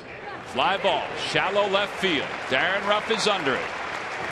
And he makes the catch, and the side is retired. The return of Roy Halladay, 3 months and 20 days since his last moment on this mound, has gone quite well. He's through 6. He has a 4-run lead. Darren Ruff will lead it off when we come back.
event, choose a better way to drive and save.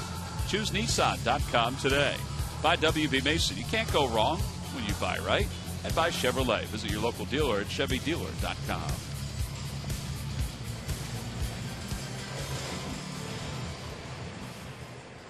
Last of the sixth, Darren Ruff leads it off for the Phils. It'll be Ruff, Ashe, and Franzen. Darren takes low. It's 1-0. Ruff is 1 for 2. An RBI single his first time up, and then scored a run. He's also flied to right.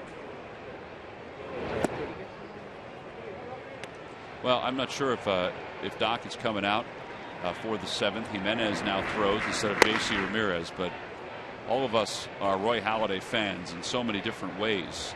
You've known him since he was with the Blue Jays. Yeah. Just to see him out here today to allow 4 hits over 6 innings of work. As we said, 3 months and 20 days since he last left this mound. That in its own right makes it a great day. Well, I mean, he's a warrior. I mean, and he knows what it's all about. Corbin just got away with that pitch, and Ruff is retired. You know, he's one of those guys, too, doesn't like to let his team down at all, and definitely doesn't like to let himself down. But to come back and be able to be on the mound, it just really shows you his determination, the hard work to get back.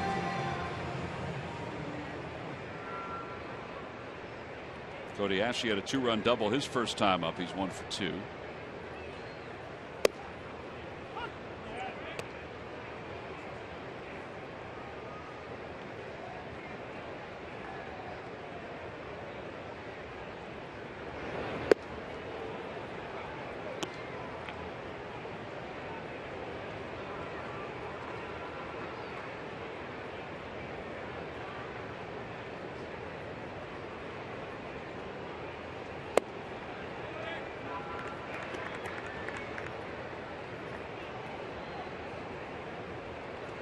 That'll be a good test, too, though, for Cody. That he's getting action against all types of pitchers, left-handers, right-handers. And he's going to get another base hit. So he drives that one up the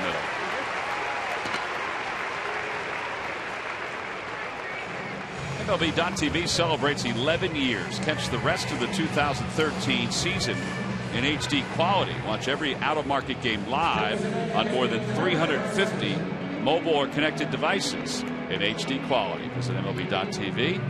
MLB.TV. Baseball everywhere.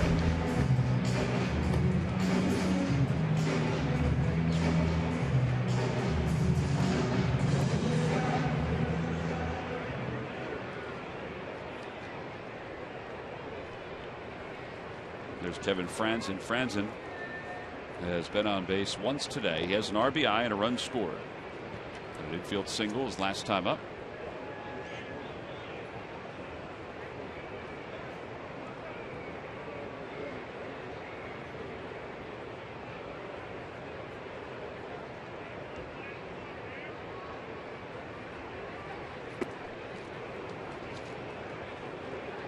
Franzen getting a lot of off-speed pitches.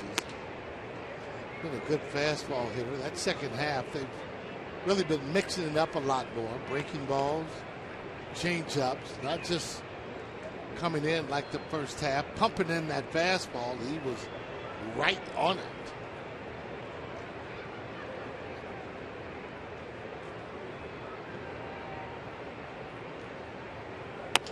Little tapper back to the mound, and it's booted, and everybody is safe. Corbin was thick in second, but then didn't have the ball to even get the runner at first. Good point. Never looked that ball into his glove at all. Actually closed that glove, knocking the ball away. You have to secure the ball before you can do anything. Take a look at it as it comes back. He's coming in and just doesn't look it into his glove. Take a look at it again. See it hit right on the edge. Then he closes it. There's no ball there. Got to look that right in. If he looks it in, he have a better chance at making a play. So runners on first and second with one out. John Mayberry is the batter. Carlos Ruiz has come out on deck to pinch hit for Doc.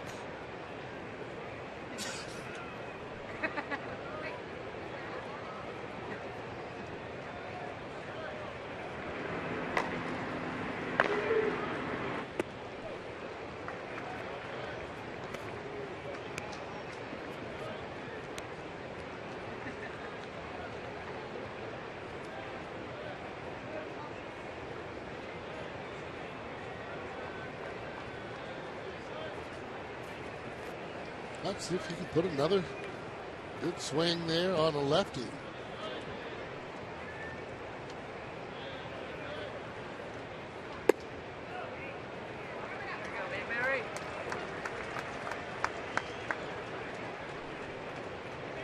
That's Heath Bell in the bullpen.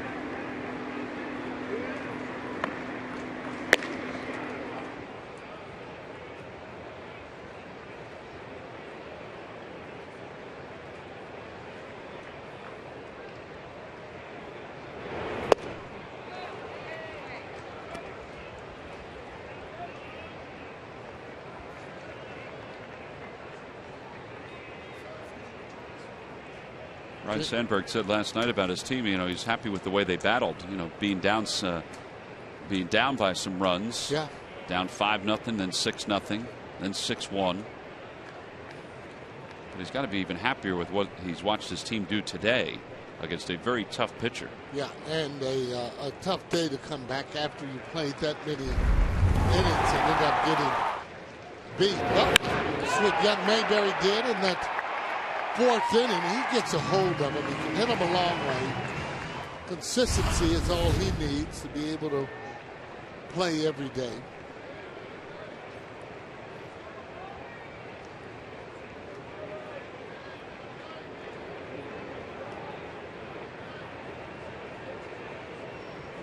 Talking down with Alan Trammell there with the D-backs. He talked about his double play combination and Lou Whitaker and said the interesting thing about it is that a lot of people didn't realize just how good a player Lou Whitaker was. There he is, played 19 years in the major league. Said he played 1 year too long is what he did. Lou Whitaker playing 18 years. Mayberry chops it foul.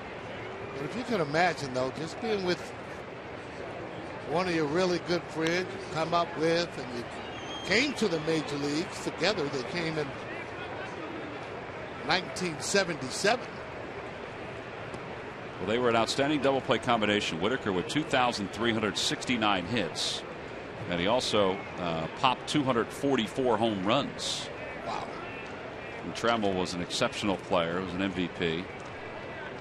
3-2 pitch. Inside and low, ball 4. That'll load up the bases. But it's kind of apropos that Alan Trammell and Lou Whitaker's names have been brought up because of the relationship between Rollins and Utley and how many games they've played together. Yeah. As Ruiz has been called back. Mick Billmeyer chatting with him. Now they may make a change here, the Diamondbacks, so Carlos might be wondering that. Or maybe Ryan Sandberg's going to make a change and send up a different pinch hitter. Yep, it's going to be Chase Utley.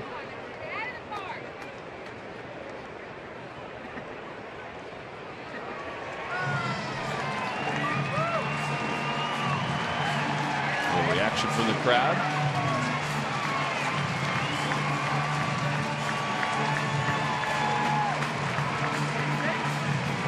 Yeah, I don't think he was going to use Carlos right in that situation there. You don't want to burn your catcher, number one, but has a lot of confidence in Chase Utley. Doesn't mean lefty against lefty. That's nothing for Chase Utley.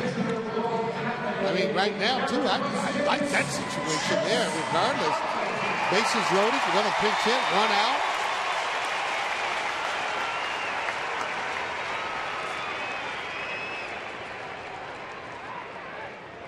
Bases loaded, the pitch to Utley.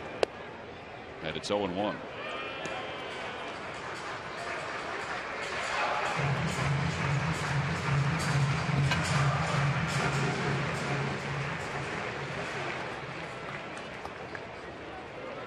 Even a fly ball would give the Phils an insurance run.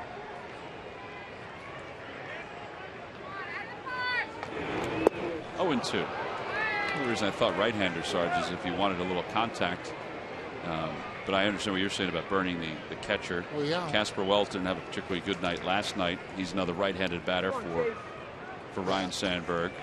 Yeah, I don't think he was going to send up John McDonald, Casper or John. Want to maybe give those guys a chance to kind of think about it a little bit.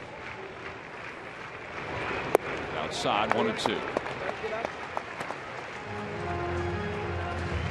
You know, I mean, later on or late in the ball game, for sure, if they were losing, Carlos would probably be your guy that would be their pinch hitter. It was the other way around, maybe.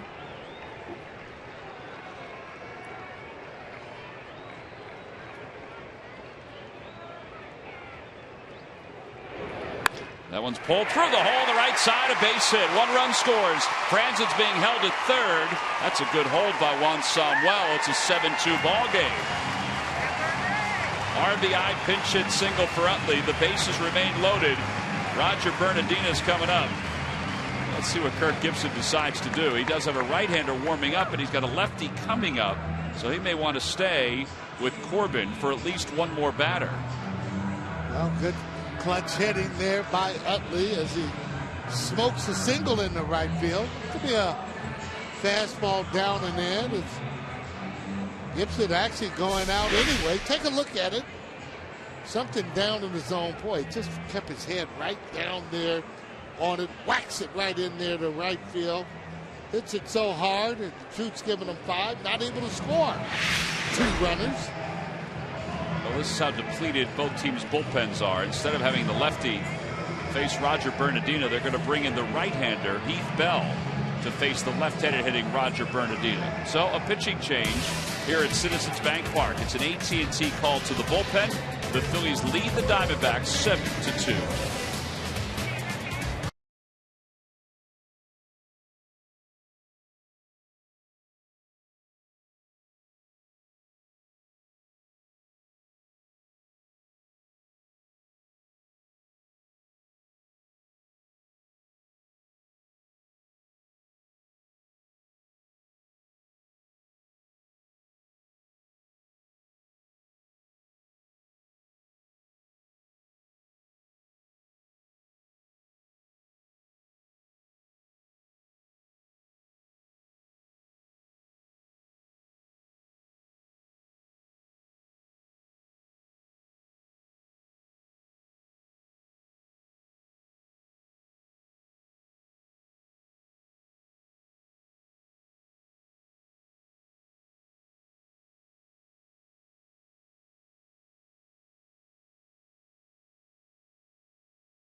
Still have the bases loaded and just one man down. Heath Bell is coming into the ball game for Arizona. For a lot of us, we've been around this entire these last couple of days for the 18-inning game yesterday, for this game here. And Murph has been wandering around the ballpark, and he was looking for somebody who's been around the whole weekend. And Murph, I think you found someone. I have asked virtually everybody here that if they were here last night. I found Tim Flynn, who guys is actually from North Carolina visiting for the weekend. You've been at all 3 games this weekend. Tell us about last night, and you stayed till the bitter end. Well, my dad sent me a text message about the 7th inning talking about he wanted to leave, and I didn't even answer him back, and then they started scoring runs, and I sent him back and said, nope, not leaving yet. So not only is Tim here, but Mom and Dad are also back here. You're visiting family, but spending a lot more time, it seems like, at Citizens Bank Park, yeah? Yeah, this is my family right here. No doubt about it. And, Tim says that you get a chance to see the Phils when they're in Washington as well. So you're one of those diehard fans. Original roots, 5 years old here in Philadelphia, but you stayed with it. I've been diehard all 4 Philly sports, always. Well, that's what we like to hear. So Tim he's drank some coffee, and you've had some 5-hour energy maybe, and you're ready to go, and you're seeing some pretty good games too. Oh yeah, good weather, good games. Go Phils. Go Phils. Back to North Carolina tomorrow, guys. We'll send it back upstairs. All right, Murph, thank you very much. Great weather. Oh, great weather. Boy. Phillies are trying to take 2 of 3.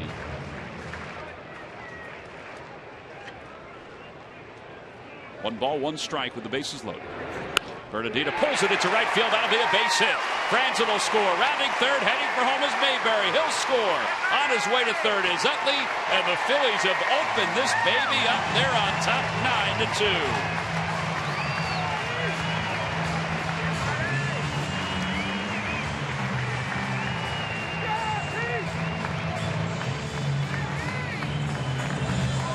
A lot of good things are happening here this afternoon for the Phillies. Well, how about this? Picking on a first pitch fastball. That's what you do to a first pitch fastball when it's a strike, as he gets a double. Driving in 2 runs. Mayberry coming right there in your pitcher. It's a stand-up slide there by Bernardino. Looking good. Well, now Rollins, as the infield is in, with runners on second and third.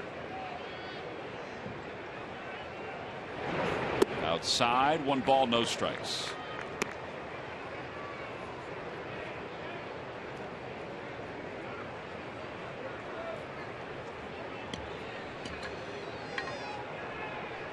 Rollins is 0 for 3.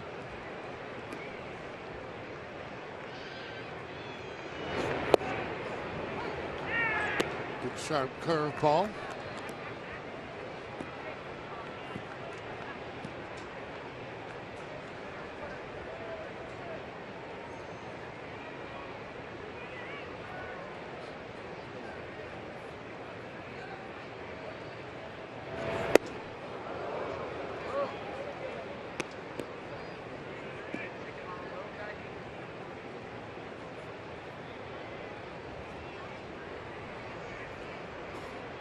Still looking to get a good pitch and drive out there. You just never know if you have enough runs. You get the opportunities when you have men on base. You got to take advantage of it. A little bit late there on the breaking ball. The breaking ball, if you don't try and hit it hard, usually you can make pretty good contact. You can pick up the spin of the ball. As you start to try and swing the bat hard, everything slows down for you.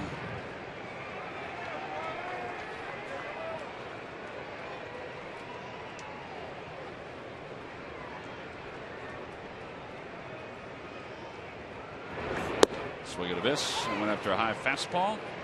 And there are 2 outs. Yeah, it's too high.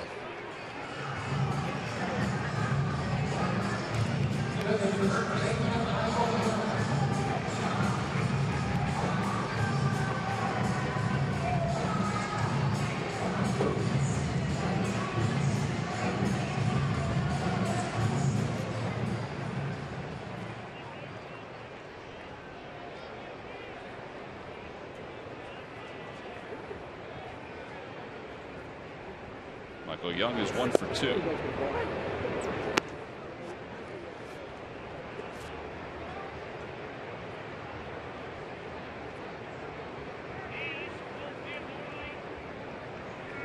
Michael's had an interesting year. Could have a few more RBIs. Not so much worried about the home runs.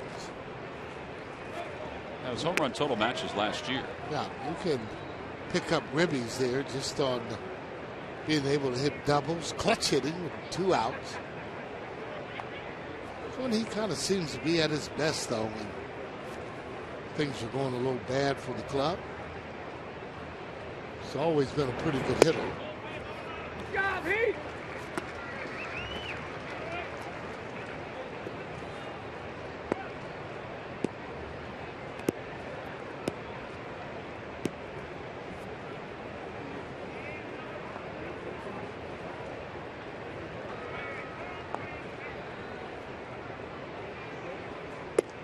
Breaking ball. It's 3. Ooh, 2-2. Thought that was up a little bit. It did. No, It's so not my Michael. it's not my decision, but I know. I did think it was up a little. Well, just with the approach of the way Michael Young took that, and then he looked back. He thought the ball was out of the zone or up a little bit. You don't argue a whole lot, and you get pitch or two like that one on the outside part of the plate. That was a little bit off the corner.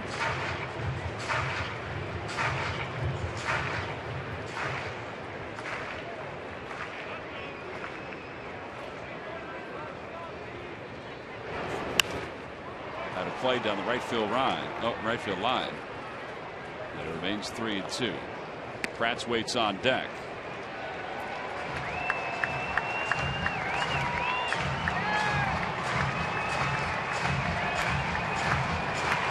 Every time you score runs, it always seems that you have a lot of energy on your team. Just the opposite when you're not scoring runs. Well, I like the energy, Sarge. Oh, likewise. They can keep duplicating this. It'll make it a better final 6 weeks of the season for everyone. There's a ball hit toward the right side. Nice play in the backhand by Goldschmidt, and Bell is there before Michael Young. So the Phillies scored 3 more runs in the inning. They sent 8 men to the plate. They've got a 7-run lead as we go to the 7th.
Well, it's time now for your local Honda dealers game summary. This one going just the way you figured it would today after what happened here last night. Amazing job by the Phillies and Roy Halliday here this afternoon. Tough night, morning, and they come right out and play a very, very good game through 6 innings. Had crooked numbers all over the place, a 4, a 2, and a 3 with 9 runs on the board against a guy who hardly gives up anything. 9 runs, 8 earned, off Patrick Corbin in 5 and a 3rd inning. Good job by Cody Ashe and Roger Bernardina having a great game. Roy Halladay with the 6 innings pitch looked very good out there this afternoon. Go back into Roger Bernardina. Almost forget about the 2 runs he saved with that play in center field early in the game. Absolutely. It would have been 4-4 if he didn't catch that ball. Well, here's Cesar Jimenez will take over for Doc. Doc goes 6 innings today, scatters 4 hits and 2 runs. And Jimenez's first strike, first pitch to Didi Gregorius is a strike.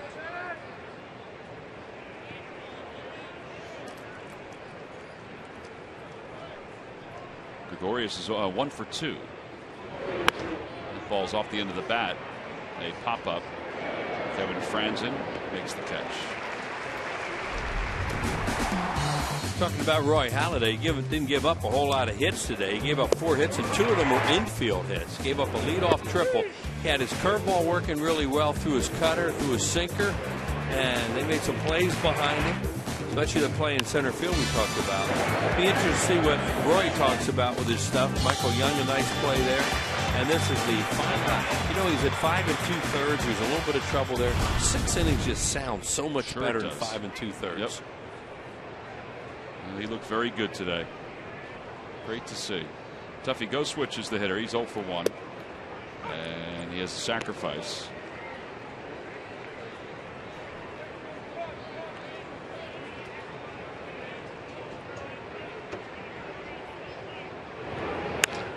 Out towards shallow left center field. It's not deep, and it's going to. Whoa, what a play! Oh. Roger Bernardina came out of nowhere. A diving catch. 2 outs here in the 7th. Well, that guy is a center fielder, and he can really run. Talked about the play that he made earlier that saved 2 runs. This one right here is just athletic. Athleticism. Here he comes, as Tom says, out of nowhere. Center fielder's supposed to do this kind of stuff, and he can do it. Here he comes. That's what they said. They're going to play him out there a little bit and see what they have in him. And what they have is a very, very athletic player that we used to see with the Nationals. Can do some things. I didn't think there was. Well, obviously, I didn't think there was any way he was going to get it. I was ready to say it was dropping. It had to be. That had to be a base hit off the bat. That's what it looked like.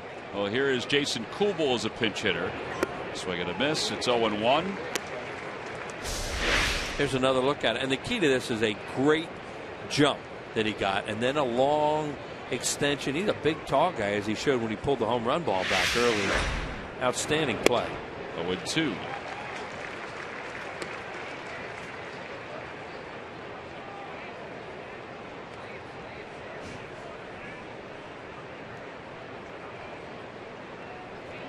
No balls, 2 strikes. Check swing.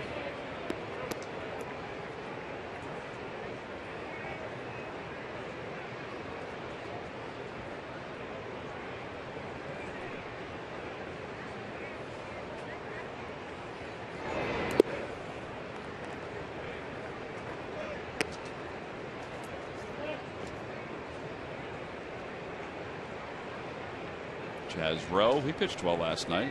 He's in the pen for the Diamondbacks. A great slider.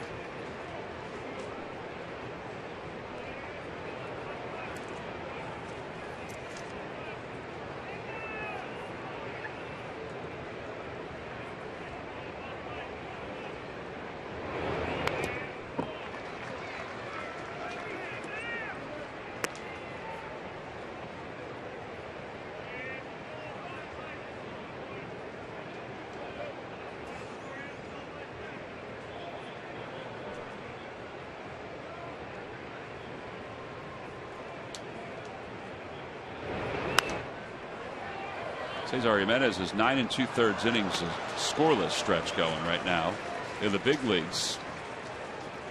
You know what he's done since he came up? Just throwing strikes. Yeah, he reminds you a little bit of Valdez. There's nothing overpowering about him, but he's a little funky. He hides the ball, and they don't get real good swings at him. See, there you go. Foul tip hung on to by Kratz. Side is retired, and because of Roger Bernardina, the Diamondbacks go down in order. It's time to stretch, although Bernardina already did that. Phillies are on top 9-2.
Wills, you've had some time to think about this. Who are the 2 players that have hit for 2 cycles in one season in the modern era?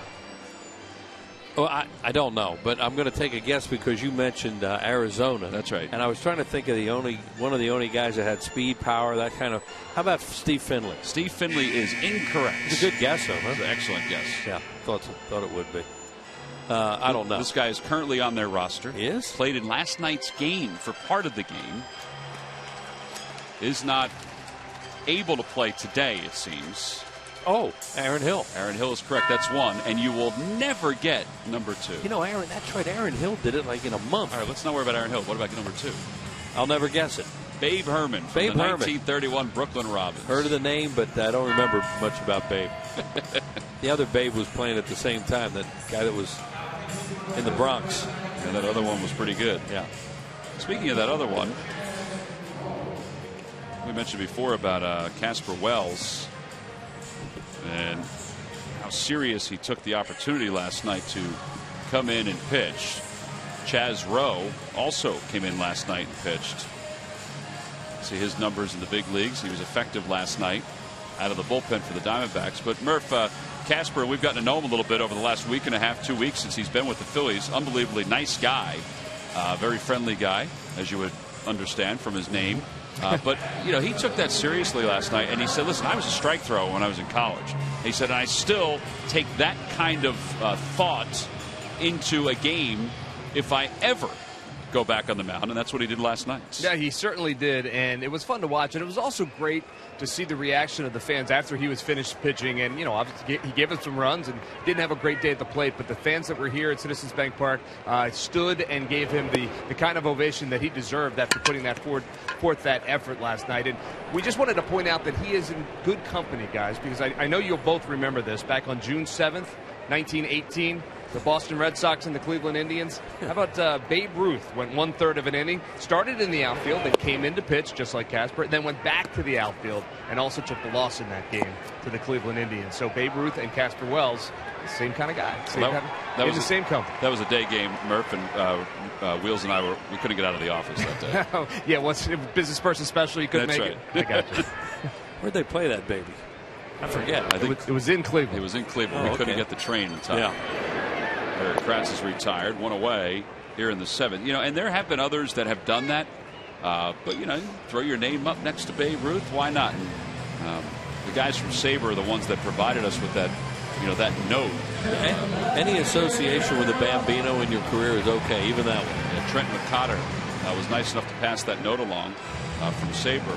You know, I remember, I think it was a Mets game against the Reds where Jesse Orozco and Roger McDowell went back and forth from the outfield to the mound. Davey Johnson did that. Cardinals used to do that a lot of times. Tommy Lasorda did it one time with Fernando.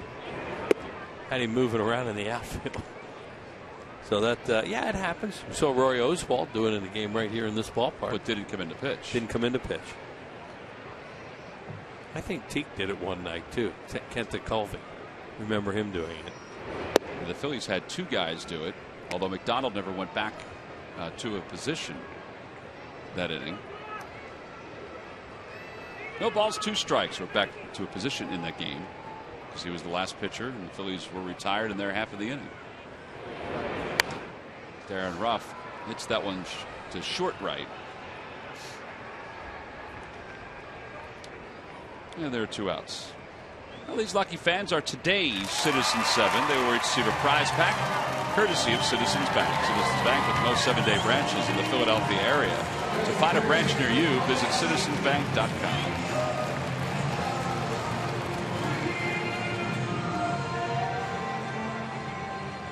And now Cody Ashe. Ashe is 2 for 3.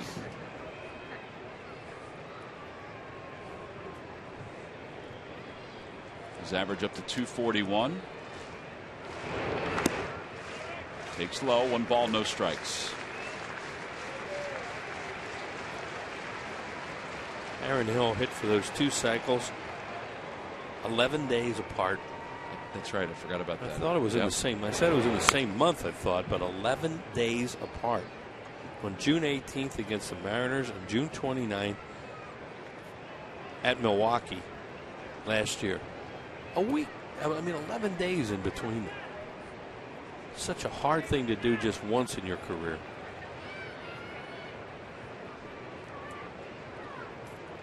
Now the 1-1 pitch to Ashe. He hits that foul. 1 ball, 2 strikes.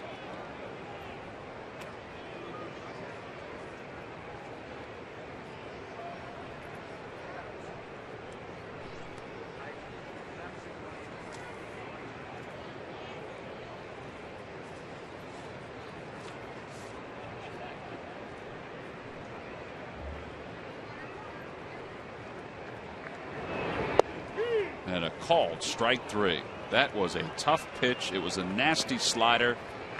It still looked like it went around the plate. We go to the 8th. Phillies lead it by 7.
The official HT triple play provider of the Phillies, and by your Quality Plus Ford stores. Go further.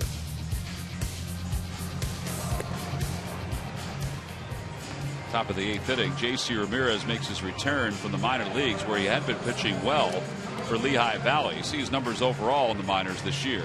An earned run average of 4.04. Yeah, they made that decision last night before the game was over to get J.C. Ramirez here after they felt Roy Halliday was going to pitch this afternoon, and they wanted him to be here to back him up in case, you know, Doc went out there and threw a lot of pitches early in the game, and they would need somebody out there for innings because they used so many guys last night. Well, as it turned out, Roy Halliday did a tremendous job today. Went through 6, and Ryan Sandberg hasn't had to worry about the bullpen this afternoon, and also because the offense has thrown up a 9 spot. Absolutely. And I think we've all learned, and I don't think any of us ever did, but you just can't underestimate Roy Halladay. And I don't know, what he'll do in his next outing, but he was really good today. He competes. So all you ask from a lot of guys, and he certainly does that. You don't have to worry about it. J.C. Ramirez, when he was with the big leagues, had some really good outings, but then his last few starts didn't go that well, or last few appearances didn't go that well. Down in the minor leagues, he has an active 14 1/3 inning scoreless streak in 9 games for the Iron Pigs. One of the problems is what you see a lot of times with him, he gets behind hitters, and his fastball, he throws hard, but it's a little bit straight, and they hit him. Breaking ball is kind of in between. 1 ball and 1 strike to Campana. Little dribbler, swinging bunt. Kratz has to hurry and can't get it there. He did everything he could to try to get Campana. Campana's aboard. Adam Eaton's coming up, and it's time for the Major League Notebook. Murph, take it away. All right, thanks, Tom. Brought to you by Gwinnett Mercy College. And Rocky shortstop Troy Tulowitzki is getting an unscheduled day off today. He was scratched from their lineup this afternoon with soreness in his ribs. They said they think he tweaked it when he was swinging the bat. They're not overly concerned. Manager Walt Weiss saying taking him out of the lineup just a precaution today. And a bizarre scene in Chicago this afternoon. Mark Parent, the Chicago White Sox bench coach, he pitched here in Philadelphia in the late 90s, thrown out of the game at the exchange of lineup cards before the game even started. Now, there's some history from the series this weekend where the White Sox did not like many of the calls being called by this particular group of umpires, but apparently something was said during the exchange of lineups. Mark Parent tossed from the game before the first pitch is ever thrown. Good stuff. Mild-mannered Bernie. That's hard to believe. He's a Murph, you got to meet him and know him, but he is a gentle giant if there ever was one. So whoever threw him out was looking up to him. Yeah, probably. Yeah, no doubt about it. Tim McClellan's here. Exactly. Only Tim McClellan could look him in the eye. Well, he just was not happy, apparently. Either that or he just didn't feel like watching baseball today. I think it was probably the former, though. Yeah. Well, sometimes you would think that if there's a point that needs to be proven, they don't want to lose the manager, so lose the bench coach. Well, Mark Parent, there's Tim McClellan, is really tall, like about 6'5", probably. Mark Parent has tremendous presence, no matter what. It was Jerry Lane who ejected him today. Jerry Lane's not a small guy. No, he isn't. 2 balls and 1 strike to Eaton, and it's low, 3-1. No reason was given for the ejection, according to reports. Well, probably got a little personal. You might hear about it. They're still in the 6th inning in that game, so maybe afterwards we'll get an explanation. I wish we were going to see him again. Hear what he said. Swing and a miss, 3-2. I have his email. You want me to email him? Yeah, because he'll tell us. That's one of the really good guys. He did a heck of a job in the Phillies minor league system as manager down there. Campana leads off first. It's 3-2 to Adam Eaton. Out towards shortstop, just past Rollins. Campana's around second, and he'll hold up there. Rough throws behind him. So 2 on with nobody out. And Paul Goldschmidt is coming up. We have 2 more Hatfield Dollar Dog Nights here at Citizens Bank Park coming up. The first is Monday, September 2nd, Labor Day, when the Phillies take on the Nationals. And then Monday, September 16th, when they take on the Marlins. You can order tickets anytime, 24/7, by going to Phillies.com. Phillies just need 6 more outs for a really big win after that night last night. And they need Ramirez to just get something done here. Granted, he's given up at 1 dribbler and then a bullet. Goldschmidt has been held in check. He's 0 for 2. Swing and a miss, 0-1. What you want him to be able to do is go out there on some of these right-handed hitters and throw a slider that has some tilt to it and some bite, and that one did.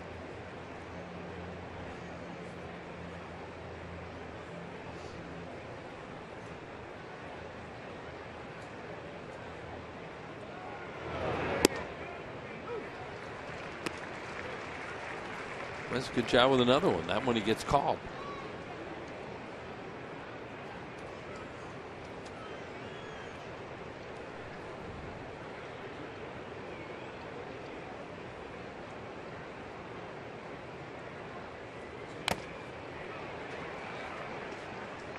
Foul ball off the mask of Kratz.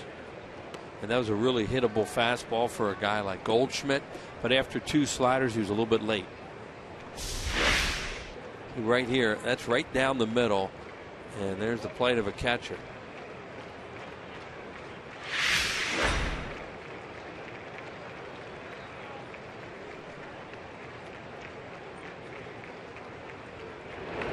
Swing and a miss. He got it with a slider. So 3 of the 4 pitches were sliders to Goldschmidt. Well, he could throw that slider that way consistently to right-handed hitters.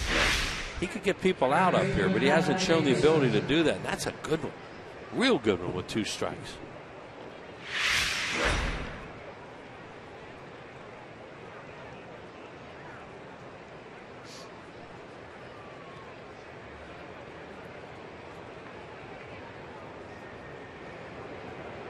Matt Davidson is 0 for 3. He tried it again. This one was in tight, 1-0.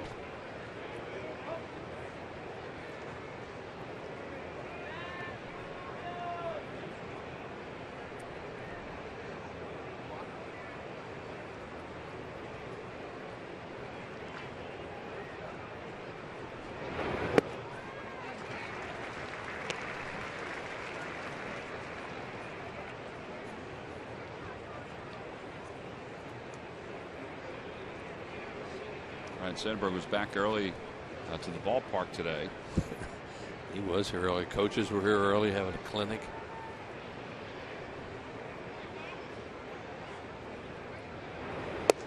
A lot of little kids were out there with the coaches saying, I got a good night's sleep. What's wrong with you? And they did a great job with those kids, and always do on those Sundays. Yeah, it seems like each and every Sunday home game there is a clinic of sorts going on. A lot of customers of ShopRite, they sponsor today's game. We're here today for that clinic. Slider low, it's 2-2. This was at 10:30 this morning. Where Juan Samuel, arms are up, gloves are up, they're ready to go. Get a chance to run around the playing field here at Citizens Bank Park. Rich Doobie and Mick Billmeyer had been out before them doing their stuff.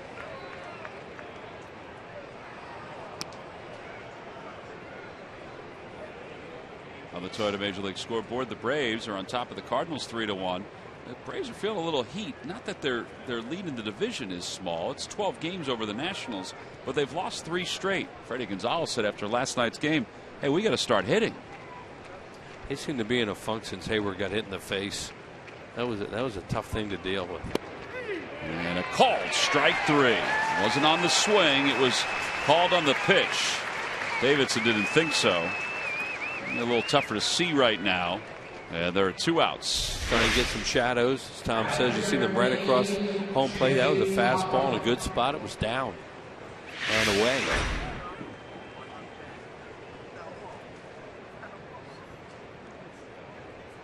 That'll bring A.J. Pollock to the plate. He's 2 for 3.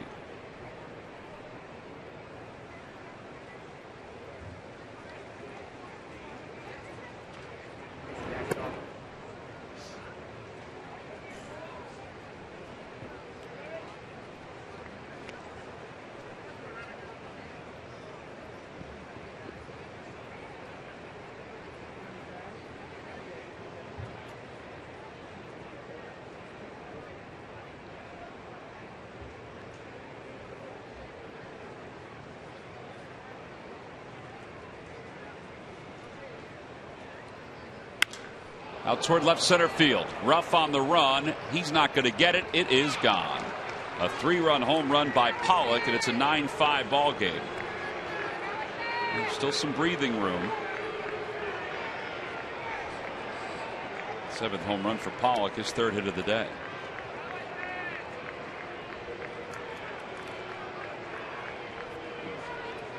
Well, that's the problem with J.C. Ramirez. He'll throw some good pitches. Now watch this thing. That's a spinning, hanging slider, and he crushes that out to left center field. So those good breaking balls you saw him throw earlier, just has trouble repeating. Kind of said this about a lot of guys. He has the stuff. Yeah, a lot of guys have stuff. It's just a matter of whether they can repeat it up here, and he hasn't shown that ability to this point. Pennington takes outside.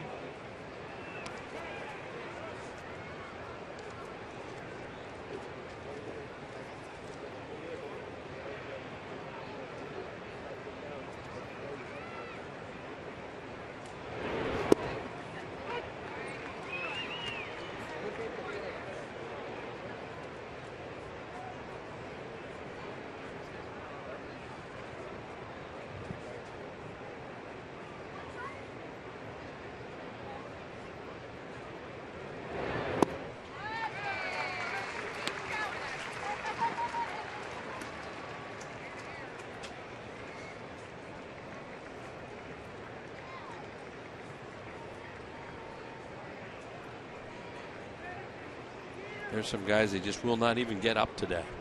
So he looking decent with a 7-run lead, 2 outs in the 8th inning, and now it's a 4-run. Yeah, meanwhile, for the Diamondbacks, they said that Brad Ziegler is one guy that probably wouldn't pitch today. Although the way that inning that Heath Bell pitched shaped up, I guess Thatcher isn't available either, or De La Rosa. Right. Because that inning called for a lefty, particularly when Utley was up, instead of a tiring Corbin. 3-2 now to Pennington. 3 runs in here in the 8th.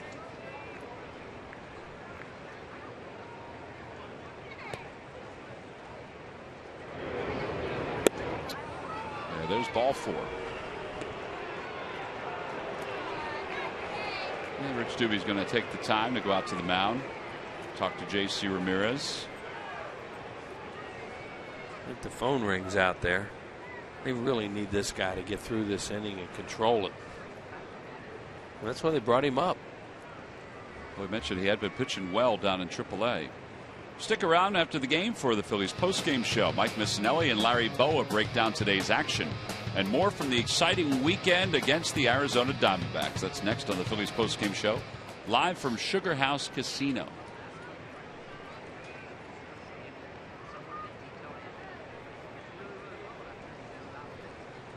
Marty Bystrom will be here doing some interviews. Yeah, Marty is in the house.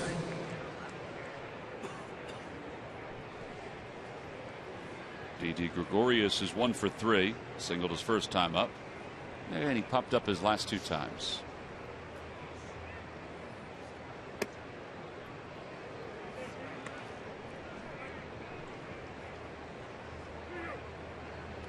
Two base runners and 2 strikeouts, and then homer walk.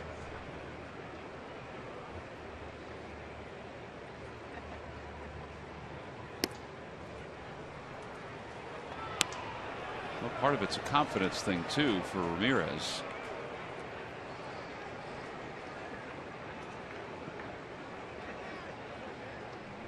In the Diamondbacks bullpen, Will Harris starts the throw. Rich Doobie's going to the phone. And the Phillies are going to get somebody up, even if it's just for 1 out. Right, their game plan in this inning was not to have anybody touch a baseball in the bullpen for the 8th inning. Yeah, it looks like Diekman is going to get up. He pitched 2 innings last night. Out towards center field. Here comes Bernardina. He'll make the play on a hop. And first and second with 2 outs.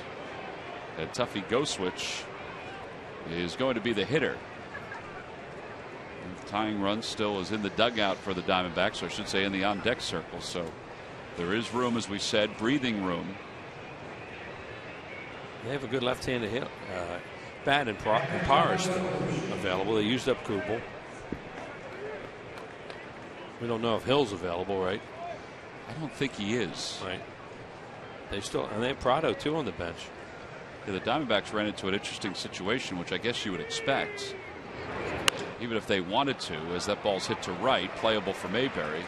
Even if they wanted to make any kind of changes, their AAA is in Reno and their AA is in Mobile. A little too far to get somebody here for a day game.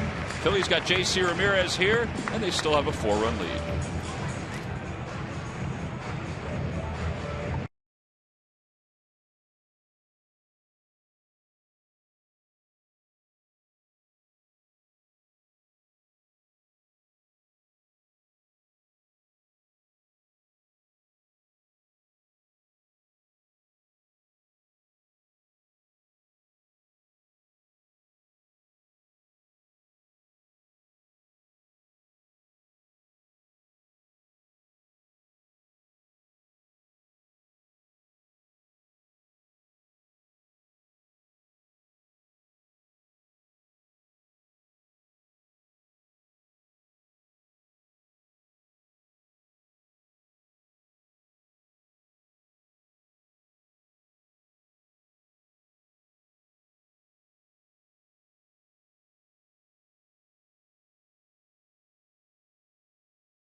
The free Phillies knit hat compliments of Cabrini College. It's free to fans 15 and over. What are your tickets for that game and for that series at Phillies.com?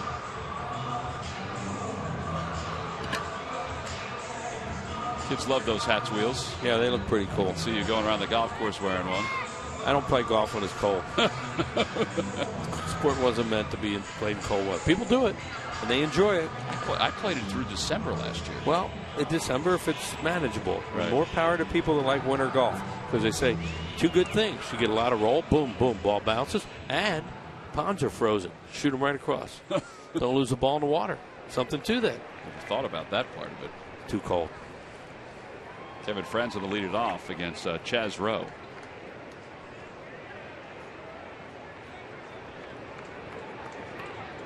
Franzen 1 for 3 today with an RBI, and he has scored 2 runs.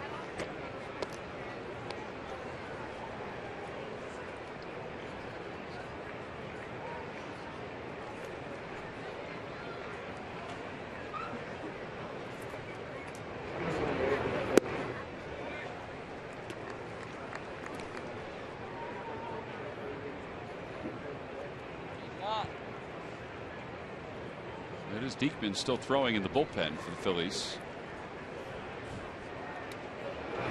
Swing and a miss, 1-2. Thought maybe they'd use Papelbon even though it's a 4-run game. He threw 1 inning yesterday. He threw well. Well, they'll probably get Diekman in here and hope he can shut it down. And if you get into a save situation, they may get Papelbon up. Trying to not use him. Ground ball toward the left side. Picked up by Davidson. A little spin and a throw. 1 away. 4 up, 4 down for Chaz Rowe. And here comes Mayberry.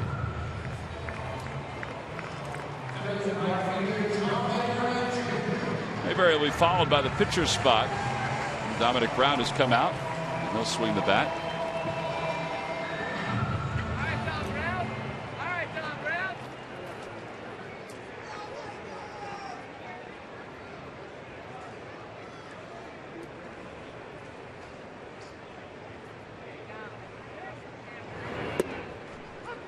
Big home run John Mayberry hit earlier. Took it from 4-2 to 6-2. Gave Roy Halliday a little more breathing room. And they really roughed up a very good pitcher here this afternoon.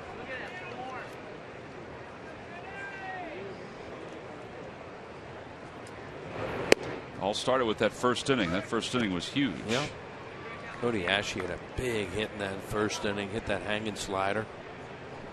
Darren Ruff before him. Mm-hmm. Especially left, because Corbin's numbers, he had been dominating left-handed hitters this year. Fly ball, short right. Pennington gives way to Pollock, and that's the second out. And Dom Brown is coming up to pinch hit for the Phils. Good to be happy with what Rose done for them here the last couple of days, taking that back. These guys go home, and they don't come east. Well, they play the last 3 games of the year in Miami, right? I think it's Miami.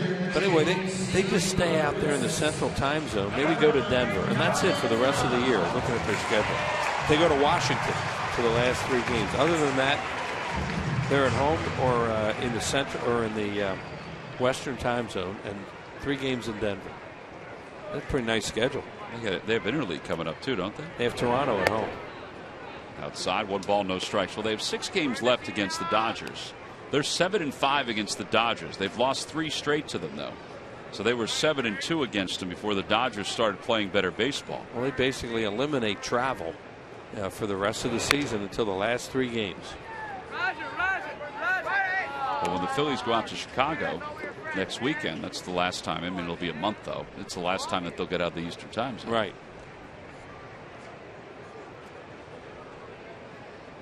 1-1 to Dom Brown.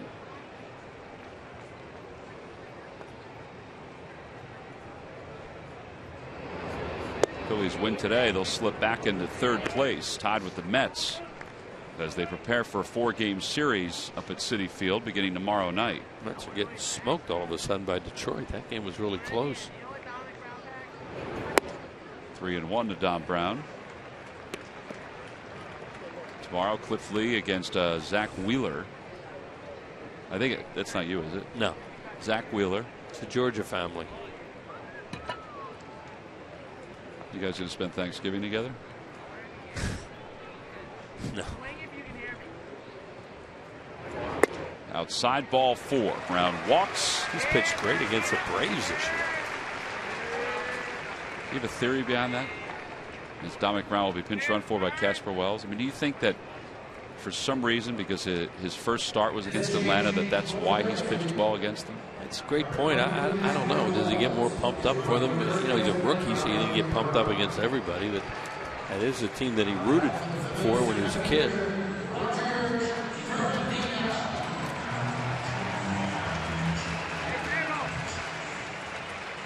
Roger Bernardino with the theme from Weekend at Bernie's as he steps to the plate. This guy's been a factor in this game.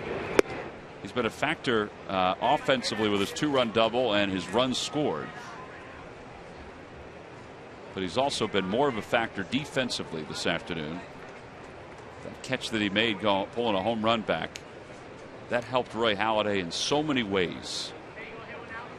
A, it would have been tied if he didn't make this catch, and B, the inning would have kept on going, but that ended the inning. What a tremendous athletic play.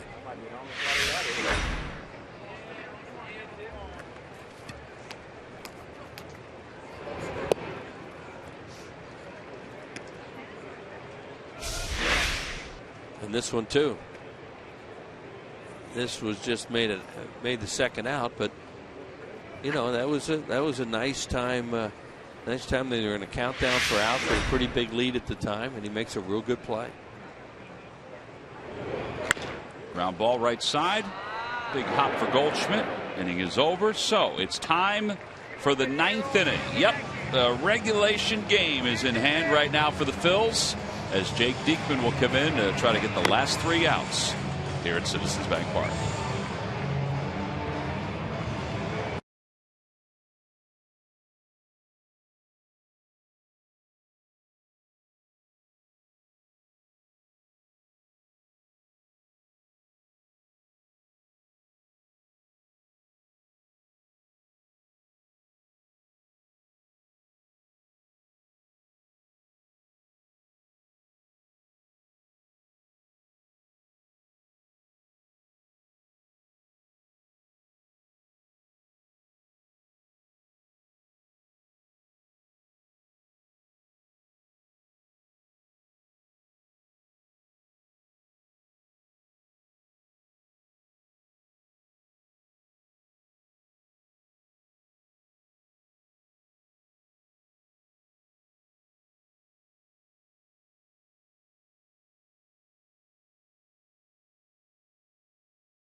.35 ball game. All fans 14 and under coming to the game that day will receive the full-size, colorful Ben Revere growth chart. Compliments of the New Jersey Education Association. It's free to fans 14 and under.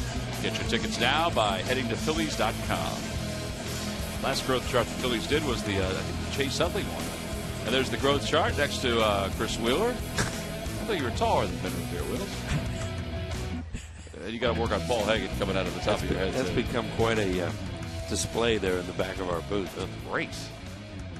Continues to grow. That's what it is, a growth chart. Jake Diekman is in the ball game, his 33rd game. His earned run average 3.29, averaging a strikeout per inning.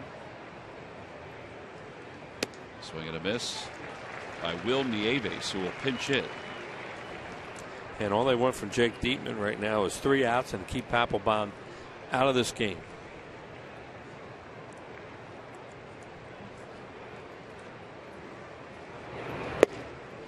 Gotta be a little tough to see up there right now too. With this guy's stuff, that could not be comfortable. See the light towers. shadows of the light towers now coming across home plate towards third base.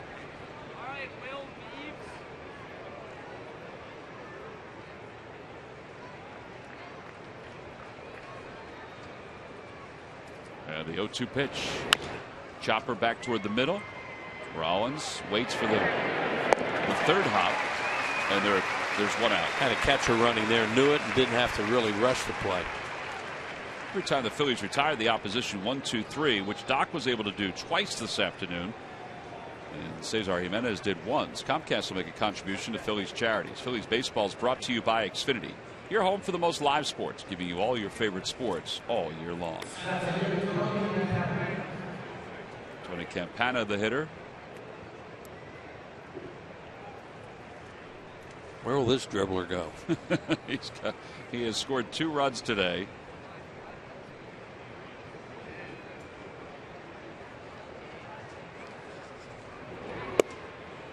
Have to be missing something as to why he's not an everyday player. I don't know what we're missing. Well, we'd probably have to watch him a lot.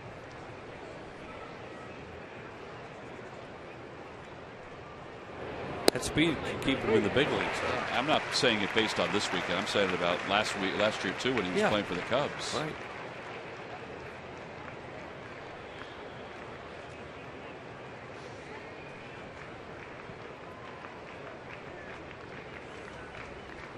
Oh, 2 pitch.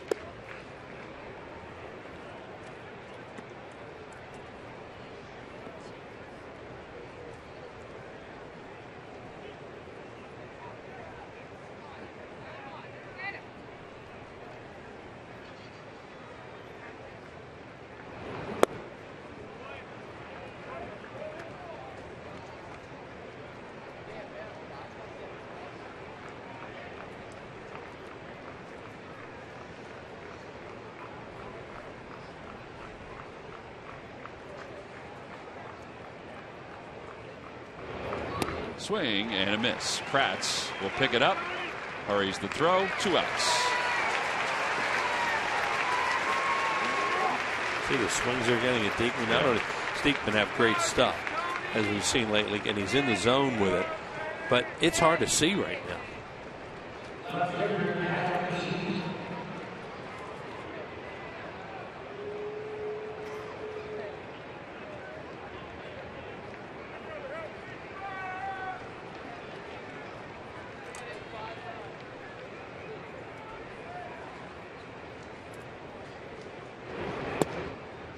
Phillies are trying to win back-to-back series after struggling since the All-Star break to even win 1 series.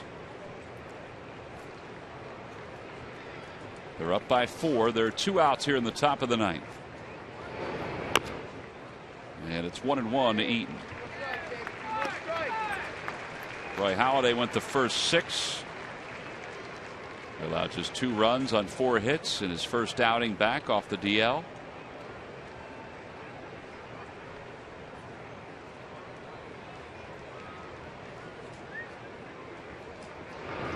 Swing and a miss. 1-2. That's just not comfortable. Oof. It can't be fun right now. Be a left-handed hitter off a guy like Diekman in these shadows. After 7 hours and 6 minutes last night and earlier this morning, the Phillies are trying to finish the Diamondbacks off in less than 3 hours, and Jake Diekman misses outside on a very close 97-mile-an-hour fastball. It's 2-2.